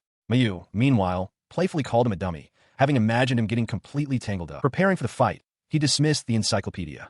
He held his short sword in his left hand and the summoned plant in his right, wondering if he could fight effectively in this configuration. He tightened his grip on the sword. While not impossible to wield with his non-dominant hand, it felt awkward and left him feeling uneasy. He quickly reevaluated. It was better to keep the sword ready. He decided to switch the Karamazuru to his left hand, reasoning that even if he messed up and it tangled around him, Mayu was there to help. With the sword in his dominant right hand and the vine in his left, he faced the goblin, ready for battle. He steels himself and lunges forward, thrusting the summoned Karamazuru plant toward the goblin. With a shout, he throws the vine. It sails through the air and expertly wraps around the goblin's legs, tripping the creature and binding it completely. The creature immobilized, he stands over it with his sword raised, declaring that he won't let it get up before bringing the blade down. From a short distance, a young woman with short, light hair watches the final blow land. After the goblin's body vanishes, he notices the Karamazuru plant remains. Realizing the potential for it to disrupt the local ecosystem if it takes root, he uses his storage ability to safely retrieve it. He reflects on the fight, acknowledging that his throwing ability is not reliable. He understands that he cannot expect to succeed every time and that a failed attempt could easily put him at a disadvantage. This line of thought leads him to another conclusion. Keeping his right hand constantly occupied with plants is a significant risk, a danger he must be especially mindful of when he is alone. His contemplation is interrupted by the young woman who is observing him. She approaches and commends his good work, telling him he was very skilled in using his gift. He kneels and offers a simple thank you. He shakes his head, humbly disagreeing with her praise. He insists that he still has a long way to go, having found many issues with his performance that he needs to work on. His humble self-assessment earns him a gentle pat on the head. The woman thinks to herself that he analyzes things thoroughly, just as she expected. She reflects that children like him grow quickly, and she resolves that she cannot afford to fall behind either. Her expression shifts to a playful one as she proposes their next test, using the explosion grass. Left looks up in surprise as she points towards a nearby castle wall, where 2 more goblins have appeared, calling them perfect targets. He grins with determination, sword held ready, and declares that he will take on one of the goblins. Mayu watches him, giving her assent. In a flash, before he can even take a step, a tremendous force obliterates one of the goblins from a distance, leaving the other stunned. Mayu calmly states that it is now his turn and encourages him to do his best. Startled, Left can only manage a hesitant yes. His surprise gives way to sheer astonishment. Looking at his own hand, he is struck by the immense, overwhelming difference in their levels of power, barely able to process the speed and force of her attack. Under the watchful eye of Mira, a first-class adventurer, Left feels the weight of expectation. She entrusts the surveillance of their surroundings to him, and he is determined to live up to the task. Focusing his will, he successfully materializes a plant from his encyclopedia, explosion grass, perfectly formed. Having prepared his unusual weapon, he takes a moment to assess the battlefield, noting with satisfaction that the wind is blowing in a favorable direction. He steps forward, sword drawn, intending to lure in as many foes as possible. As a lone goblin charges him, Left readies the plant and, with a sharp motion, throws the explosion grass directly at the creature. The plant detonates on impact, erupting in a violent blast that engulfs the goblin. Left instinctively ducks, bracing himself against the concussive force. From a safe distance, Mira casts Arrow Guard, a spell that swiftly dissipates the poisonous smoke billowing from the explosion. Left looks on, stunned, muttering his surprise at how violently the plant had burst. His eyes are wide with shock as he covers his mouth, the sheer destructive power he just wielded sinking in. Mira calls out, confirming the plant's effectiveness and ordering Left to finish off the incapacitated goblin. The creature twitches on the ground. Left agrees, but a chilling realization dawns on him.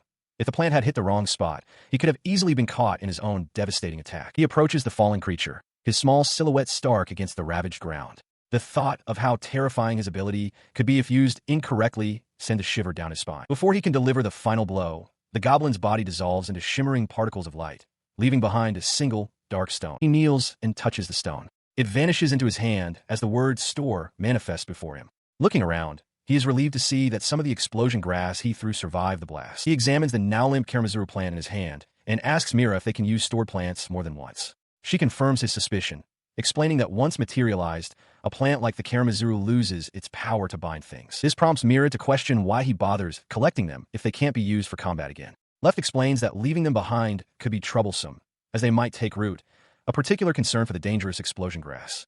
He adds that medicinal herbs, however, could be repurposed for potions. Looking down at his encyclopedia with a thoughtful expression, he quietly reflects that the plants themselves might not appreciate being materialized solely for his own convenience. He concludes internally that storing them is not just a practical measure to prevent them from withering, but also a way for him to honor the power they lend him, bringing him some peace of mind. With a gentle smile, he voices his hope that this is true. Mira watches him, remarking that while she can only imagine, she believes that if she were a plant, she would be happy with his feelings towards her. Her attention then shifts to their recent experiment. She asks how it went with the explosion grass, noting that there are still many challenges.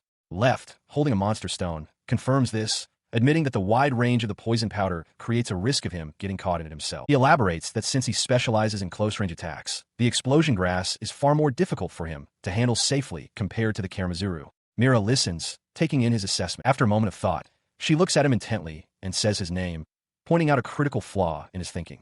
He always considers fighting as something he must do alone. Her observation catches him completely off guard, and he can only look back at her in confusion. Before he can respond, Helio's cheerful voice cuts in, startling him. Helio asks if they have collected enough goblin magic stones for their quest.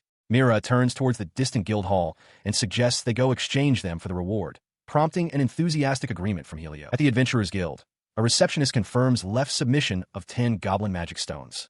She congratulates him on completing his very first request and presents him with his reward. She explains that points have been added to his adventure registration card, noting that his rank will increase as he accumulates more. Clutching the card, Left beams with excitement, internally celebrating his first-ever subjugation reward. His quiet celebration is observed by the trio of adventurers from before. They grudgingly acknowledge that he is now a real adventurer and identify his companion as Mira from the party Fire Dragon Strike, realizing the rumors about his powerful escort were true. Just as they speak, Myra's gaze locks onto them, and they quickly decide to make themselves scarce. She turns her attention back to Left, wishing him luck on his next request. He eagerly agrees, adding that he also needs to buy a few things. Overhearing their conversation, the receptionist chimes in, reminding him that they also have delivery requests for medicinal herbs available. The receptionist elaborates that the pharmacy which received his previous herbs gave very positive feedback, praising them for being uniform in size, free of dirt, and easy to handle. The comment makes Left realize he hadn't considered how unnaturally perfect his magically created plants were. He politely declines for now, stating a preference for monster subjugation quests, and the receptionist tells him to let her know if he changes his mind. As they walk outside, Mira remarks that she hadn't thought about how plants produced by his encyclopedia would be so uniform. While acknowledging the constant demand for medicinal herbs, she agrees that it might be better for him to refrain from large-scale deliveries to the guild. Her reasoning is sharp and protective. As the guild master's right hand, she knows that if Left's unique ability becomes too noticeable, he could be subjected to unwanted scrutiny. The implication hits Left with force. His eyes widen as he understands the potential danger, and he quickly insists that he doesn't want to cause any trouble. Back at the estate gates, Mira prepares to leave. Kyra thanks her for her work, but Left expresses concern about her returning to town alone. The headmaid reassures him, explaining that Mira is a formidable person who can defeat monsters in an instant, much to Left's surprise. She adds that Mira is only 14 years old, yet already an active adventurer on the front lines. Left is taken aback, realizing what an amazing person she must be. He silently concludes that, given her age and profession, she probably never attended the academy. He recalls a time when they spoke of the Monster Force picture book. Myra's response had been surprisingly blunt. She stated she wasn't interested and therefore hadn't read it. The curtness of her reply struck him as unusual, and he ponders its meaning. The thought crystallizes in his mind as he stares into the distance. Perhaps Mira never wanted to become a big sister figure, but was forced into the role out of necessity. Lying in bed after a long day, Left reflects on his progress. His level has gone up again. His stamina is now 58, and his magic power has reached a staggering 469. He marvels at the ridiculous growth of his magic stat, considering that he should probably ask Helio and the others about it. With a sigh of relief, he settles into his pillow, thinking of all that had happened. His thoughts are suddenly interrupted as he sits bolt upright. He remembers the filth tree. A strange sensation comes back to him, the feeling that he had absorbed the forest's power when he registered the tree. This leads him to wonder what would happen if he manifested the herbs, which had all appeared in a uniform size. He quickly dismisses the idea of mass manifesting an entire filth tree, realizing it's far too large, though a part of him desperately wants to try. His thoughts then drift to Miyu, who always fights assuming she'll be alone. A wave of frustration washes over him. There are so many people who need herbs, yet he must keep his gift a secret. The word alone echoes in his mind. He realizes it's for the same reason that he must hide his gift. Despite these heavy considerations, a small smile touches his lips. He closes his eyes, concluding that, still, the day was fun. A few days later, Left is dressed in his formal attire when a maid informs him that members of the adventurer party Fire Dragon Strike have arrived. He is taken aback, stating that he had nothing scheduled for the day, but the maid insists that hospitality be prepared quickly. The head maid, Kyra, approaches to clarify the situation. She explains that his parents are away, and the visitors claim it is just a greeting, so the front entrance should suffice. She then asks what he would like them to do. Left can only repeat the word, confused. A greeting? At that moment, two familiar figures appear at the entrance. Helio waves with a wide grin, calling out to him. Beside him, Gladiolus stands clad in heavy armor, a confident smirk on his face. Left stares back, his eyes wide with surprise as Kyra stands beside him. He recognizes them immediately, exclaiming their names. His first question, born of shock, is about their unusual outfits. He listened as Miyu explained that her party had received an emergency request and would likely be gone for about a week. Surprised by the long duration, Left asked if she was also preparing for the journey, which Helio confirmed. The boy then turned his attention to another matter, asking about the whereabouts of Ms. Liatris. As he asked, a strange, shuffling sound echoed from down the hall. A nearby maid looked on in horror, identifying a low, crawling voice that was heading straight for Lord Left. Left, however, recognized this pattern of behavior instantly. A deep blush spread across his face as he threw his arms open wide, eagerly declaring that his face was ready to be smothered and beckoning for Ms. Liatris to come ahead. He waited with trembling anticipation, only to be met with a confused "huh" from the approaching figure. The unexpected response momentarily broke his excited posture, but his eager expression quickly returned. Suddenly, the form of Liatris seemed to dissolve into a puddle on the floor, causing Left to cry out her name in alarm. From within the liquid mass, a voice recognized his, and Left frantically urged her to hang on, telling her he was right there. The sound of his voice was all it took. The puddle reformed as Liatris launched herself at him, wrapping him in a desperate embrace. She cried out for her Leffy, overjoyed to have found the real one, and left, caught in her powerful grip, assured her it was him. Watching the dramatic reunion, Helio commented on her abnormal attachment. Gladiolus let out an awkward laugh, while Mayu coolly observed that Liatris truly did not want to be separated from Left. Once Liatris had calmed slightly, still clinging to him, Left discussed the mission with Hyso. He remarked that a week-long trip was unusual, especially since even a wyvern subjugation had only taken 2 days. Hyso confirmed this, explaining it was why they had come to inform him personally. Hyso's expression grew serious. He elaborated that their party had been specifically requested for this job, a fact which strongly suggested that a particularly powerful monster was expected to appear. This news sent Liatris into a spiral of despair. She shrieked that 7 days, 168 hours, was far too long to be away from her Leffy, her cries echoing with the agony of the impending separation. She wails, unable to bear the separation, crying out Left's name as she clings to him. The household maids look on, startled by the intensity of her despair. He, however, feels a quiet sense of relief. With her physical form restored, he recognizes that she is at least back to her usual self. His face is squished by the force of her embrace, prompting Mayu to ask Liatris to stop. As Liatris tearfully apologizes, Left internally notes that while he appreciates the affection, her behavior is holding up everyone's work. Deciding to take matters into his own hands, he gently attempts to get the distraught adventurer's attention. He leans in close, whispering a proposition into her ear, beginning with the condition, "If it's all right with you." From a distance, Hyso watches the quiet exchange, wondering what Left could be saying and feeling a pang of guilt that they might have pushed too much responsibility onto the boy. The whispered words have an immediate effect. Liatris' expression softens into a blush of understanding as she looks at the smiling boy and agrees to his terms. Her demeanor transforms instantly. Now, brimming with confidence and energy, she winks and declares that they can leave everything to her, stunning her party members into silence. She turns to her comrades, ready to depart. Her motivation is now clear as she announces that once their mission is complete, she and Left will go on a date. As the adventuring party finally walks away, Hyso remarks on how well Left knows how to handle Liatris. Mayu adds that it's hard to tell which of the two is the elder, as Left watches them go from the manor steps. Outside the grand Austria family manor, the day is bright and peaceful. Inside, Liatris is in an exceptionally good mood, a fact Kyra points out. Left, watching her, smiles and expresses his gladness at her renewed motivation. Curious, Kyra asks him what words of encouragement he received.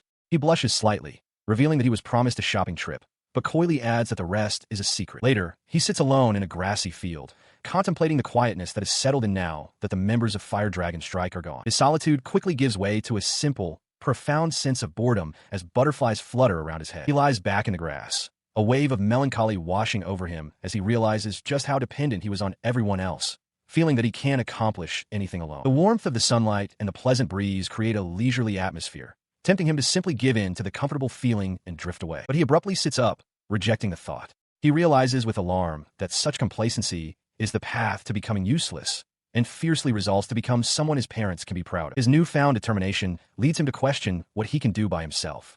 He summons his plant encyclopedia, recalling the recent additions: Karamizu, explosion grass, filto tree, and 5 other types. His thoughts turn to those other 5 species: Paraprapra, Saint Flower, Lulu grass, Mappy grass, and Rideruca grass. He reviewed the 5 new types of plants in his encyclopedia, concluding that while beautiful, they lack properties useful in battle.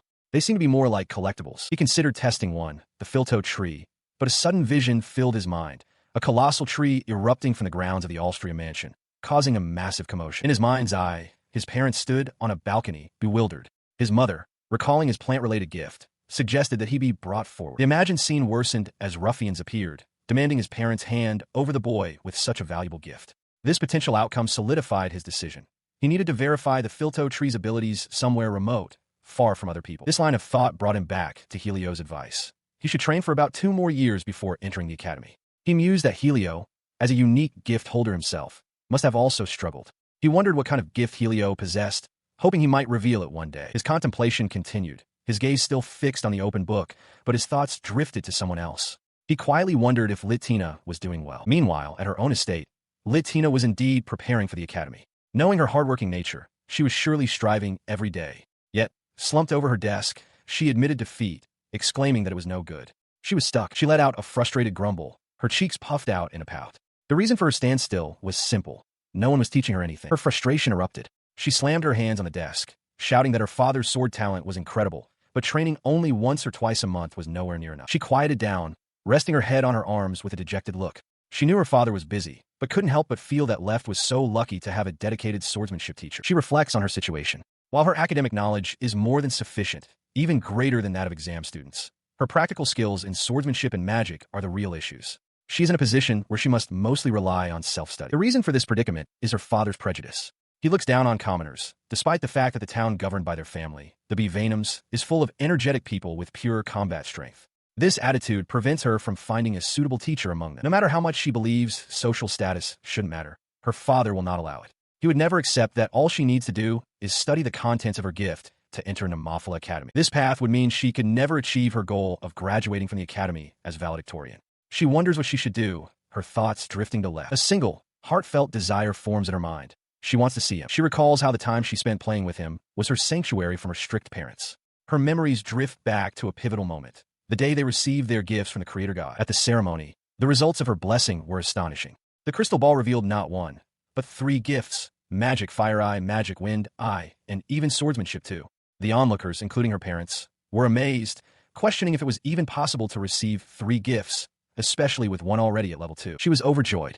With gifts for both long-range and close-range attacks, she was certain her father would be pleased. A prodigy had arrived. In that moment of triumph, she felt she had finally become someone worthy of Left. Spotting him in the crowd, she eagerly called out, asking if he had received his gift yet. And yet, the outcome was not what anyone expected. When Left received his gift, it was merely a small plant sprout. Another boy standing nearby voiced his disdain, calling it a disappointment and remarking that Left's parents must be upset. Latina could only stare in shock, her hand covering her mouth. Returning to the present, Latina sits at her desk, clutching a bookmark. She reflects on how capricious and mischievous the gods are, thinking the trial before them was far more difficult than any childhood game. With renewed determination, she affirms to herself that she cannot give up. She stood resolute, her small fist clenched at her side. With no connections of her own and forbidden from venturing out alone, she realized she couldn't search for a teacher herself. There was only one path forward. She had to ask her father. Confronting him in his study, her father questioned her ambition, asking if she truly aimed to be valedictorian. She affirmed it without hesitation, declaring her desire to become the best and bring honor to their family. To do so, she explained, she needed to train her combat skills over the next 2 years. Her gaze was unwavering as she made her earnest plea. "Please, father," she implored, "find me teachers for both magic and swordsmanship." Elsewhere, Latina Bvanum stands beside her father, who gently pats her head. She reflects on her own limitations, realizing that she cannot do anything alone right now, and acknowledging how grateful she is to have someone she can rely on. Meanwhile, Left Austria stands in the family garden, a hint of frustration on his face. He looks around, lamenting that he can't find any new plants to study. The thought makes him wish he could grow up more quickly. His search, however, leads him to an unexpected discovery near a bush. He stops, his eyes widening in surprise as he identifies the quivering, gelatinous mound before him as a slime. He instantly recalls information about the creature. It's a monster, specifically a green slime, a rare type with a semi-transparent, yellowish-green body. He knows it's harmless to humans, consuming only plants, which is why it's sometimes used in homes and called a garden cleaner. He wonders if it escaped from a nearby garden, but then notices a crucial detail. There is no slime trail, which it should leave as it digests. He deduces that it must be weakened, lacking the energy to even process food. He finds himself in a strange position, having just defeated goblins for his own convenience. He feels it would be odd to help a monster simply because it's harmless. He contemplates how to help it recover, reasoning that medicinal herbs would be ineffective on its liquid body. A potion, however, might work. With his mind made up, he spins around and dashes back into the mansion. As he runs up the stairs, the head maid, Kyra, spots him and calls out his name in surprise. He pays her no mind, rushing to a drawer and quickly finding what he sought, a low-grade potion. Clutching the bottle, he runs back outside, determined that he cannot simply leave a life to disappear right before his eyes. But upon returning to the garden, he finds he was too late. The slime is gone, and in its place a small, sparkling object rests on the ground. He kneels down, picking up the object. It's a magic stone, emerald-colored and transparent, glittering in his hand. He holds it up, comparing it in his mind to the magic stone of a goblin. This one is tiny, like a marble. The unexpected outcome leaves him startled and confused. He stared down at the tiny emerald stone, only for it to suddenly disappear from his open palm. His eyes widened in shock as the stone dissolved into nothing but fading motes of light. In its place, his plant encyclopedia materialized, hovering in the air before him. It was open to a new entry, displaying an image of the green slime. He realized with a jolt that the creature had been registered in his book. A wave of disbelief and excitement washed over him as he threw a triumphant fist into the air. The initial joy quickly gave way to overwhelming emotion, his eyes welling up as he struggled to accept that it could be true. He stared at the open encyclopedia, the words confirming his hope. A monster had indeed been registered. This was real. A sudden stinging sensation on his cheek brought him back to his senses. He recalled how Mayu would always prepare transformation potions for him, and wondered if a simple low-grade potion would suffice for this. Downing the contents of a small vial, he felt a wave of relief as the discomfort faded. His mind began to race, questioning the conditions for registration. He wondered if it was a matter of body composition. While it was true that green slimes only digest plants, making them somewhat plant-like, they were still undeniably monsters. He resolved to ask the members of Fire Dragon Strike for their perspective once they returned. Realizing he was alone, he decided to take the opportunity to verify what he could do now that the slime was registered. With a new sense of purpose, he hurried over to his desk. Sitting at the desk, he took a deep breath to steady himself. He reasoned that the process should be the same as it was for registering and summoning plants. With his encyclopedia open, he extended his hand and called out for the green slime.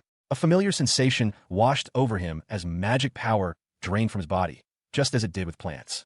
Above his palm, a small orb of light began to coalesce. He watched in amazement as the light coalesced, solidifying in his palm into a small, quivering, gelatinous creature, the green slime. Holding his plant encyclopedia aloft, a look of triumph and wonder filled his eyes. He had done it. This confirmed his theory. Monsters registered in his book could indeed be materialized, just like plants. The small, gelatinous creature quivers slightly. Its body is translucent and jelly-like, reminiscent of a mizuwarbi mochi dessert. Left gazes at the creature, a blush on his cheeks as he finds it surprisingly cute. In the background, Latina looks on with concern, asking if he intends to eat it. He, however, is more interested in its well-being. The green slime extends a small tendril, and Left gently asks if it is happy, noting that it seems to be. In response, the slime touches his finger with its appendage. Left wonders if it's an attempt to thank him. A realization dawns on him. He can feel the slime's emotions, suggesting it possesses enough intelligence to communicate. He feels a profound connection forming, a sense that they are gazing at one another, even though the creature has no eyes to speak of. He then considers its practical applications, musing aloud that while it is squishy and cute, it probably wouldn't be useful in a battle. He resolves to simply appreciate it as it is. But as he finishes his thought, the slime suddenly recoils from his touch. Both he and Latina are taken aback by the creature's abrupt reaction. It continues to hop away across the desk as Latina asks what's wrong. A wave of panic washes over Left as he worries that he has somehow made the slime dislike it. The creature comes to a rest atop Latina's head. She looks at Left and asks if he was planning to fight alongside it, wondering if there's a way to improve its mood. Her words strike a chord with him. He falls into deep thought, his hand to his chin, contemplating the intangible nature of trust. He gazes at the small green creature, deciding to give a name. Though he admits it's mostly for his own satisfaction, he wonders how naming a materialized entity from his encyclopedia might affect. He leans in, formally addressing the slime. Acknowledging its connection to the plant encyclopedia, he declares that its name is now Lime. In a whimsical vision, dolls representing himself and Latina seem to celebrate the occasion. He expresses his hope that he and Lime will enjoy their time together from now on. The moment the name is bestowed, the plant encyclopedia on the table erupts in a brilliant flash of light.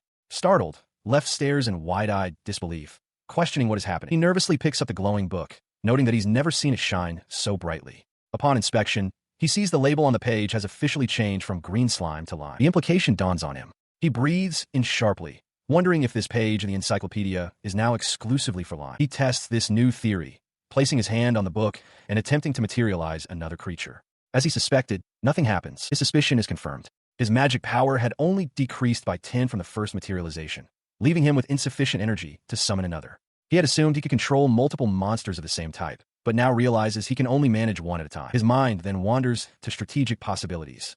He imagines that if he could materialize many green slimes, even though they are weak individually, they might be able to combine into a single, powerful entity that would be useful in battle. His strategic musing is cut short by a sharp, sudden pain in his head. He cries out, clutching his temples, and realizes with a shock, Lime can read his thoughts. He lies on his bed, examining the plant encyclopedia, which has opened to a new page dedicated to Lime.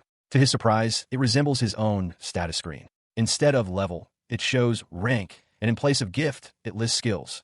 He notes with a start that Lime's rank is a lowly F. Continuing his assessment, he sees that both its HP and MP are in the single digits, and it possesses no skills at all. With a playful wink, he thinks to himself that Lime is quite weak. The small slime seems to quiver slightly in response to the thought. As he muses that he expected Lime to have a skill like digestion, Plant, the head maid, Kyra, appears at his open doorway. She announces that it is time for dinner, her voice interrupting his concentration. Her professional demeanor shatters the moment she sees the slime perched on Left's head. Kyra lets out a piercing scream, shouting his name in alarm. Startled by her outburst, Left realizes the time and thanks her, seemingly oblivious to her panic. Kyra's terror intensifies as Lime slides down on Left's face.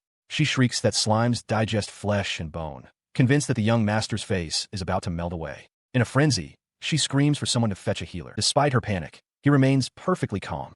He observes that Lime is carefully avoiding his nose and mouth, a surprisingly considered act for a monster. Seeing Kyra's distress, he decides it's time to test putting Lime back into the plant encyclopedia. His thoughts clarify his purpose. He needs to confirm if storage is possible, a crucial function for when he eventually registers larger, more cumbersome plant-type monsters. While he wouldn't mind keeping the small slime out, the experiment is necessary. Focusing his will, he activates the command. A brilliant light envelopes Lime as the storage function takes effect, beginning to pull the creature back towards the book. In a shower of sparkling particles, Lime vanishes completely, absorbed back into the pages of the encyclopedia. Kyra gasps in shock at the sudden disappearance, while Left simply watches the phenomenon unfold. He turns to the astonished maid with a warm, reassuring smile. He confirms that the storage worked and clarifies that Lime only digests plants. He then sincerely apologizes for startling her and thanks her for her concern. He summons the small slime, calling it by name. As Lime materializes in his hands, he explains to a surprised Kyra that his encyclopedia seems capable of registering plant-like monsters as well. He then turns his attention to the creature, asking to confirm its identity and inquiring about its experience inside the book storage. Kyra watches, stunned, realizing her young master is conversing with a monster. Later that night, within the Grand Austria estate, the news of a monster's presence causes a stir. His parents, Count and Selvia Austria, stare wide-eyed at the creature as it wobbles before them. The Count, his composure shaken, asks if this is yet another of his son's capabilities. As the slime jiggles, Left explains that it is feeling embarrassed by the attention. His father erupts in laughter at the charming absurdity, while his mother looks on, flustered but captivated. The initial shock quickly melts into parental warmth. The Count expresses his gladness that their son is getting along so well with them both. Sometime later, walking through town dressed for an outing, Left considers his next move. He realizes that if he can increase his number of plant-type monsters, he will be able to fight much more advantageously. His search leads him into a shop where he spots the very thing he needs. Found it, he declares to the shopkeeper, asking to purchase the item. Among the various plant-type monsters is the Treant. When defeated, it can yield a special material, noted for being exceptionally lightweight and useful for crafting both weapons and armor. Holding a piece of this very material, Left Austria finds a quiet, empty street to conduct an experiment. He focuses his thoughts on the wood, but nothing happens. He wonders if the material alone is insufficient for his purpose. He recalls his success with Lime, which involved a magic stone. A realization dawns on him. He needs a magic stone, specifically from a plant-like monster. He decides he must gather several different kinds to test his theory, resolving to try everything he can. He considers the magic stones he already possesses, leftovers from defeated goblins, but they yielded no results. He understands that magic stones contain magical essence and function as energy sources, much like electronic devices in his previous life. However, those circulating in the market are handled indiscriminately, and only someone with an appraisal gift can distinguish them. Defeating the monsters directly, he concludes, is the most reliable method. 1 week later, Left reflects on his quest. The plant encyclopedia offers no manual, forcing him to figure everything out through trial and error. While he sighs at the trouble, he also feels a thrill of excitement. Just then, a voice calls out, announcing a visitor, Helio from the Adventure Party Fire Dragon Strike. He turns to see Helio waving from the bottom of the steps. Left greets him warmly, and Helio approaches, ruffling the boy's hair affectionately. He remarks that it feels like it's been a while, and Left asks what brings him here today. His friendly expression shifts to one of concern. Helio explains that he's here because someone is in a terrible situation. Left's own face mirrors the gravity of the news, understanding that the matter is serious. He leads Left to a room where a woman lies unconscious, surrounded by sunflowers. It is Liatris, another member of their party, seemingly in a deep, unnatural slumber. After hearing the details from Helio, Left's expression hardens with resolve. He declares that he understands and will go out, promising to inform his parents of his departure. He arrives with Helio at what appears to be their party's headquarters.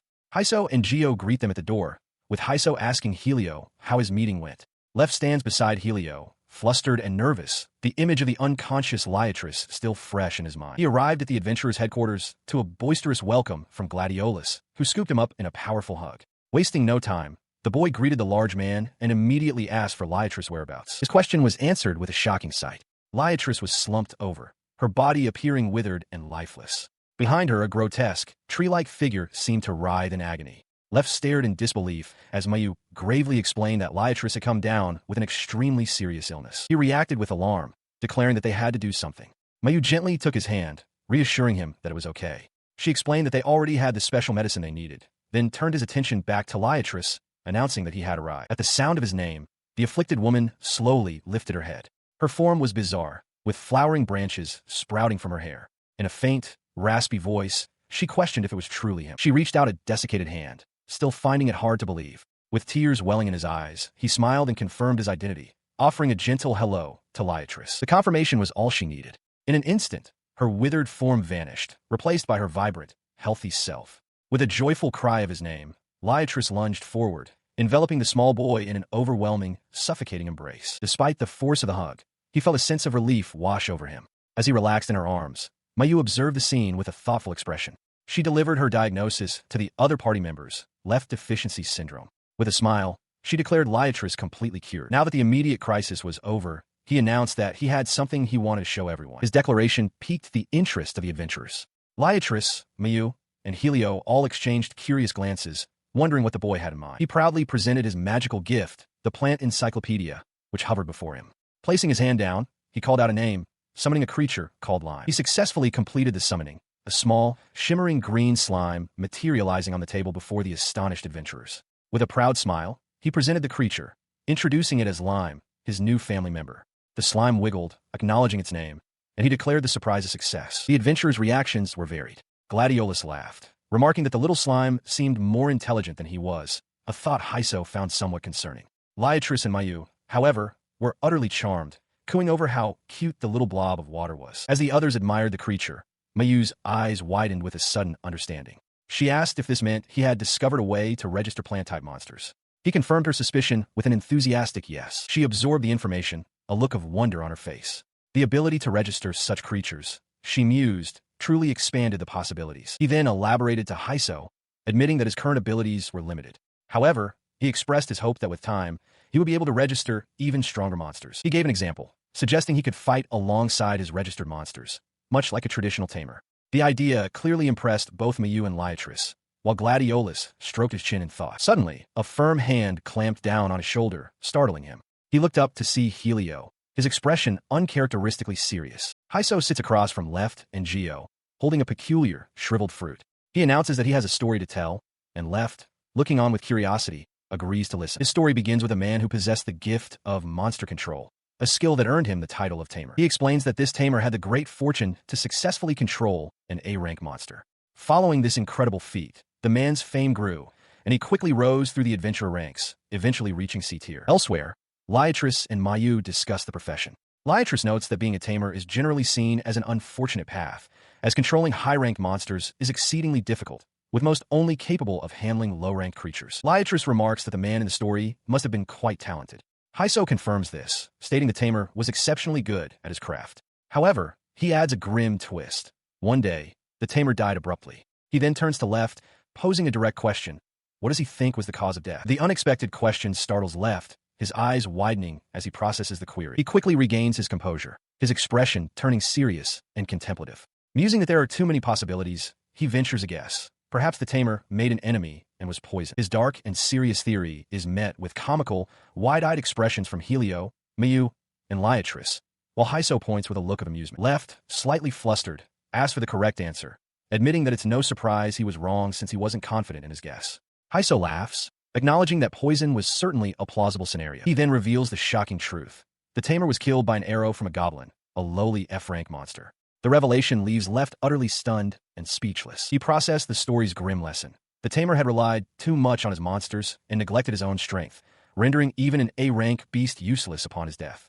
Hyso, seeing the boy's comprehension, acknowledged that registering monsters in the planned encyclopedia to fight alongside them was a viable strategy, yet he still had a point to make. He continued, explaining that he didn't want Left to suffer the same fate as the tamer. Hyso stressed that if Left truly wanted to become strong, his own training must be the priority. The advice struck a chord with the boy, who readily agreed. He understood now. He had been about to get his priorities wrong. No matter how many monsters he surrounded himself with, if he himself were to fall, it would all be for nothing. His face lit up with sincere gratitude, and he turned to thank Helio for always guiding him correctly. The earnest praise caught Helio completely off guard, leaving him flustered and stammering as the others looked on, amused by his reaction. The moment was shattered as Liatris slammed her hands on the table, leaning directly into Left's personal space. She excitedly reminded him of their date promise, proclaiming that she had worked hard just as he'd asked. The boy could only stare, startled by her sudden, overwhelming presence. She pressed the issue, asking when would be a convenient time for him. Still pinned beneath her, Left managed to confirm that he did, of course, remember their arrangement. Before he could propose a time, however, Hyso cut in with an update. He informed them that the party had received another request, one that would take them away for about a week.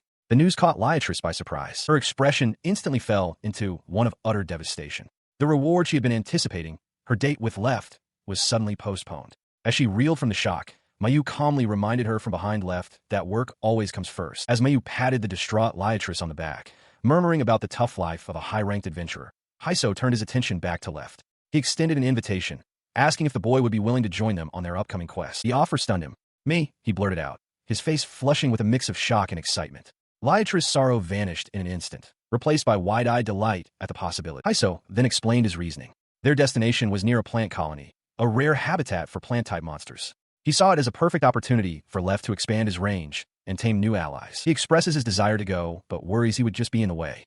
Haiso, with a knowing smile, reassures him that his presence would actually be a great help, hinting that they have a special remedy for any potential issues. The reason for Haiso's confidence becomes clear as Liatris appears on the floor, dramatically pleading for Left-chan to join them, calling herself the special remedy. Faced with her desperate plea, Left agrees. He tells Haiso that he understands and will ask his father and mother for permission. Haiso adds that if his parents give their consent, they will share the quest reward with him. His request was approved with surprising ease. Over dinner, Left reflects on how much his parents trust the members of the Fire Dragon Strike.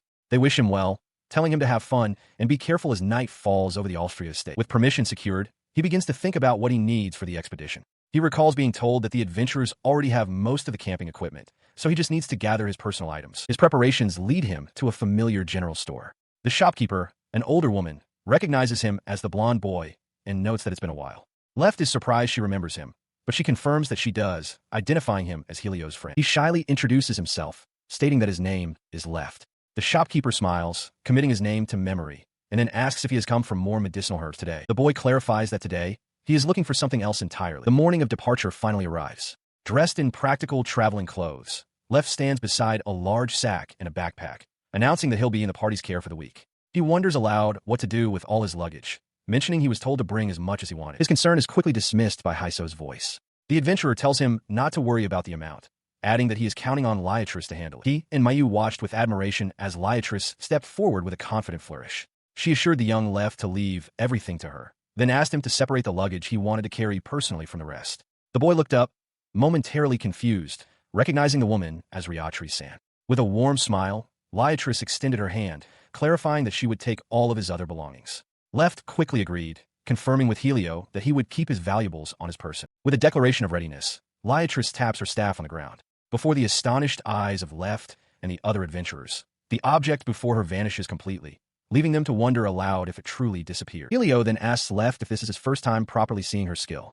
Left confirms that it is, internally identifying the phenomenon as her magic void. Haiso elaborates on the ability, explaining to Left that Ria possesses what is known as spatial magic, which they also use to carry their luggage. The term spatial magic catches the attention of Left's father, who murmurs it thoughtfully. Noticing his interest, Liatris turns toward him. She offers to provide a detailed introduction to her magic sometime. An invitation Left's mother, Selvia, accepts with delight, saying she looks forward to it. For a brief, shared moment, the adventurers are lost in a fantastical vision of Liatris as a radiant, ethereal being surrounded by flowers. The reverie breaks. Selvia smiles, telling Left that this is just typical Lady Liatris, while the adventurer herself strikes a triumphant pose.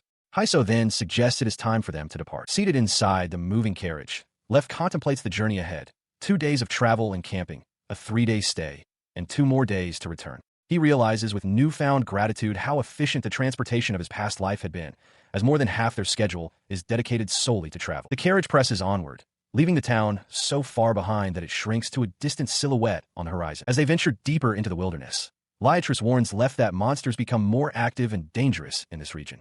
She asks for his help securing the carriage cover, a request given weight by the driver's comment that monster attacks are not uncommon. He thanks Mayu for using her magic to conceal their presence, acknowledging that they cannot let their guard down even while traveling. She responds with a quiet affirmation, her hand raised slightly. Suddenly, the gentle rocking of the carriage ceases. Mayu is the first to speak, pointing out that they've stopped. Her observation is confirmed by Liatris, who calmly surmises they have probably encountered monsters. She instructs Left to remain still inside the carriage, causing the boy to startle. Outside, blocking the path, stands a hulking, pig-headed creature brandishing a massive double-bit axe. Its guttural voice echoes through the trees. The monster's face twists into a vicious snarl, its eyes burning with malice. From within the carriage, Left recognizes the creatures as orcs. Liatris calmly identifies them as D-rank monsters, reassuring him that Helio and Gladiolus can handle it. In that same instant, Helio is already in motion, leaping forward and striking the ground with immense force, sending a powerful shockwave radiating outwards. Before he can even process the attack, Left realizes with wide-eyed astonishment that the battle is already over. The carriage lurches forward once more, resuming its journey.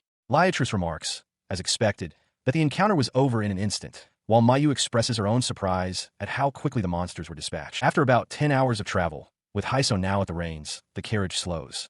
Inside, Left reflects with some disappointment that he missed seeing Helio and Gladiolus fight, pondering how they managed it without any obvious weapons.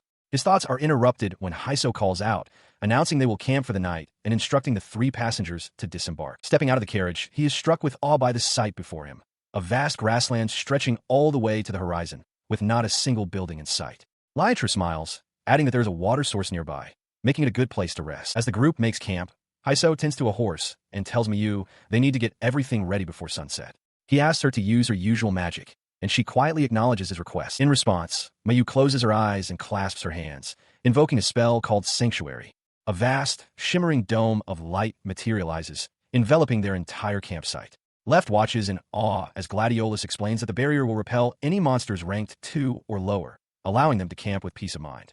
Mayu seems pleased that her contribution is appreciated. As the protective barrier settles, another member of the party prepares her own contribution, her hands gripping a long staff. She emerges from a shimmering spatial rift. It is Liatris, who announces her intent to retrieve their luggage. Nearby, Gladiolus removes his heavy helmet with a relieved sigh, the sound of the clasp clicking shut. He watches his companions work with practiced efficiency, Gladiolus assembling a tent, Helio organizing supplies. The boy feels a slight flush of embarrassment, realizing just how experienced they all are at setting up camp. His thoughts are interrupted when Hyso turns to him, suggesting it's time for dinner. Eager to contribute, Left brightens and offers to provide vegetables for the meal. Hyso, intrigued, asks if he has registered any edible plants. Left proudly presents his glowing encyclopedia, confirming he has added 12 new pages of usable flora. While Hyso acknowledges how helpful this is, he expresses a hint of guilt for relying on the child. His concern is quickly overshadowed by a surprising confession. Liatris, with an embarrassed blush, admits that none of the adventurers in their party actually know how to cook. Gladiolus laughs, awkwardly in agreement. He elaborates on their typical meal plan, explaining that when they aren't in an inn, their diet consists of long-lasting trail food. Mayu confirms this, listing items like dried meat and hardtack. The boy processes this information with a puzzled expression. He questions why they don't simply have Liatris use her spatial magic to transport freshly prepared meals from inns. Liatris clarifies that time within her alternate dimension flows at the same rate as the outside world, making such a plan unworkable. He understood the problem instantly. Because time passed normally within Liatris' spatial magic, any pre-made lunches or raw meat would inevitably spoil. Seeing the boy's expression, Hyso apologized, explaining that Left would have to endure bland meals during their camp. This news, however, delighted Left, who realized this was a chance to repay the adventurers for their kindness. He then turned to Liatris, politely asking if she could retrieve the luggage he had entrusted to her. Though momentarily surprised by the request, she readily agreed. In a flash, a collection of pots, pans, and utensils appeared from her spatial storage. Left proudly held up a ladle, declaring that he had brought all sorts of cooking equipment in anticipation of just such a situation. His declaration was met with stunned silence from the entire party. Seeing their bewildered expressions, he hesitantly asked for their permission to proceed. With a confident wink, he assured them, "Please, leave tonight's dinner to me." The offer sent Liatris into a state of pure bliss, her face flushing as she excitedly realized she was about to have a home-cooked meal made by Left himself. As the Fire Dragon Strike party sets up camp for the night, Left, wearing a frilly apron over his clothes, offers his assistance. Mayu asks Gladiolus to fetch water, while Liatris requests permission to use some dried meat, hardtack, and the fire pit. With the party's blessing, Left takes charge of the cooking. He directs Liatris to place the hardtack into a pot, as Hyso confirms the fire is ready. Left explains his plan to use the juices from the rehydrated meat for flavor, finishing the dish with the umami from vegetables and herbs. He works with focused precision, adding a final pinch of salt before tasting the broth. Mayu watches him, completely entranced by his skill. Soon, he presents the finished meal, a hearty soup with smoked meat and vegetables, and a fresh salad with a crushed nut dressing. Liatris takes the first spoonful of soup. As the flavor hits her palate, her eyes widen in pure, astonished delight. Her reaction is explosive. She declares the food is so delicious her cheeks are falling off. Gladiolus roars that it's super tasty, while Hyso expresses his amazement that the leaves he ground up created such a wonderful sauce. Smiling, Left offers them all seconds. Hyso tells the young cook that he should eat as well, but Left replies that he already taste-tested while cooking. Thanking them for their praise, he decides to join them, feeling that all his preparation was worthwhile. As they eat, Hyso recognizes the cooking utensils from the general store. Left confirms this, explaining that spices like pepper were too expensive. Instead, He used his plant encyclopedia skill to find suitable herbs, noting that his ability is useful for more than just combat. After the meal, Mayu approaches Left, marveling at how delicious everything was and asking if he learned to cook at home. Left brightly replies that he cooked in his previous life, before catching himself, realizing he can't reveal his secret. Mayu simply accepts his strange answer. He internally reflects on his past life and death, acknowledging that those memories have helped him survive in this new world. He cherishes the time spent with the adventurers and hopes to continue their relationship. As he thinks, Haiso tells him it's getting late and time for bed. Haiso waves goodnight, promising to see him tomorrow. As Left stands there, Liatris suddenly calls out his name, her expression one of surprise and alarm. She cheerfully grabs Left's hand, announcing that he will be sleeping in their tent. The sudden development leaves Left bewildered, as he reminds himself that in the eyes of everyone else, he is merely a 10-year-old child. At the tent's entrance, Liatris and Mayu, already settled in their night clothes, beckon him inside, patting the space between them and urging him to come sleep. He glances back in disbelief, only to see Gio outside, who apologetically explains that with his large build, the other tent is too cramped for 3 people. Left's face pales as he internally questions if this arrangement is truly acceptable. The 2 women appear before him in a soft, dreamlike haze, their invitation feeling like an alluring call to enter a forbidden, secret garden. Outside, the campsite is peaceful under the bright, full moon, the quiet night belying the chaotic situation unfolding within one of the tents. Now, lying rigidly between them, Left is overwhelmed by the sweet fragrance filling the small space. His face flushes as he realizes there is no way he can possibly calm down enough to sleep. Sensing his restlessness, Liatris turns to him with a playful smile and asks if he is sleepy. Startled, Left can only manage to stammer that he is not particularly tired yet. His answer prompts Mayu to declare that she isn't sleepy either. Seizing the opportunity, Liatris suggests that the 3 of them should talk for a while. The boy's eyes widen in panic. He feels completely trapped, with no possible escape. He nervously wonders what they could possibly discuss. Leaning closer, Liatris whispers conspiratorially about having a girl's bedroom night, a knowing smile on her face. Overwhelmed and blushing furiously, Left's heart pounds as he blurts out a desperate protest. He's a boy.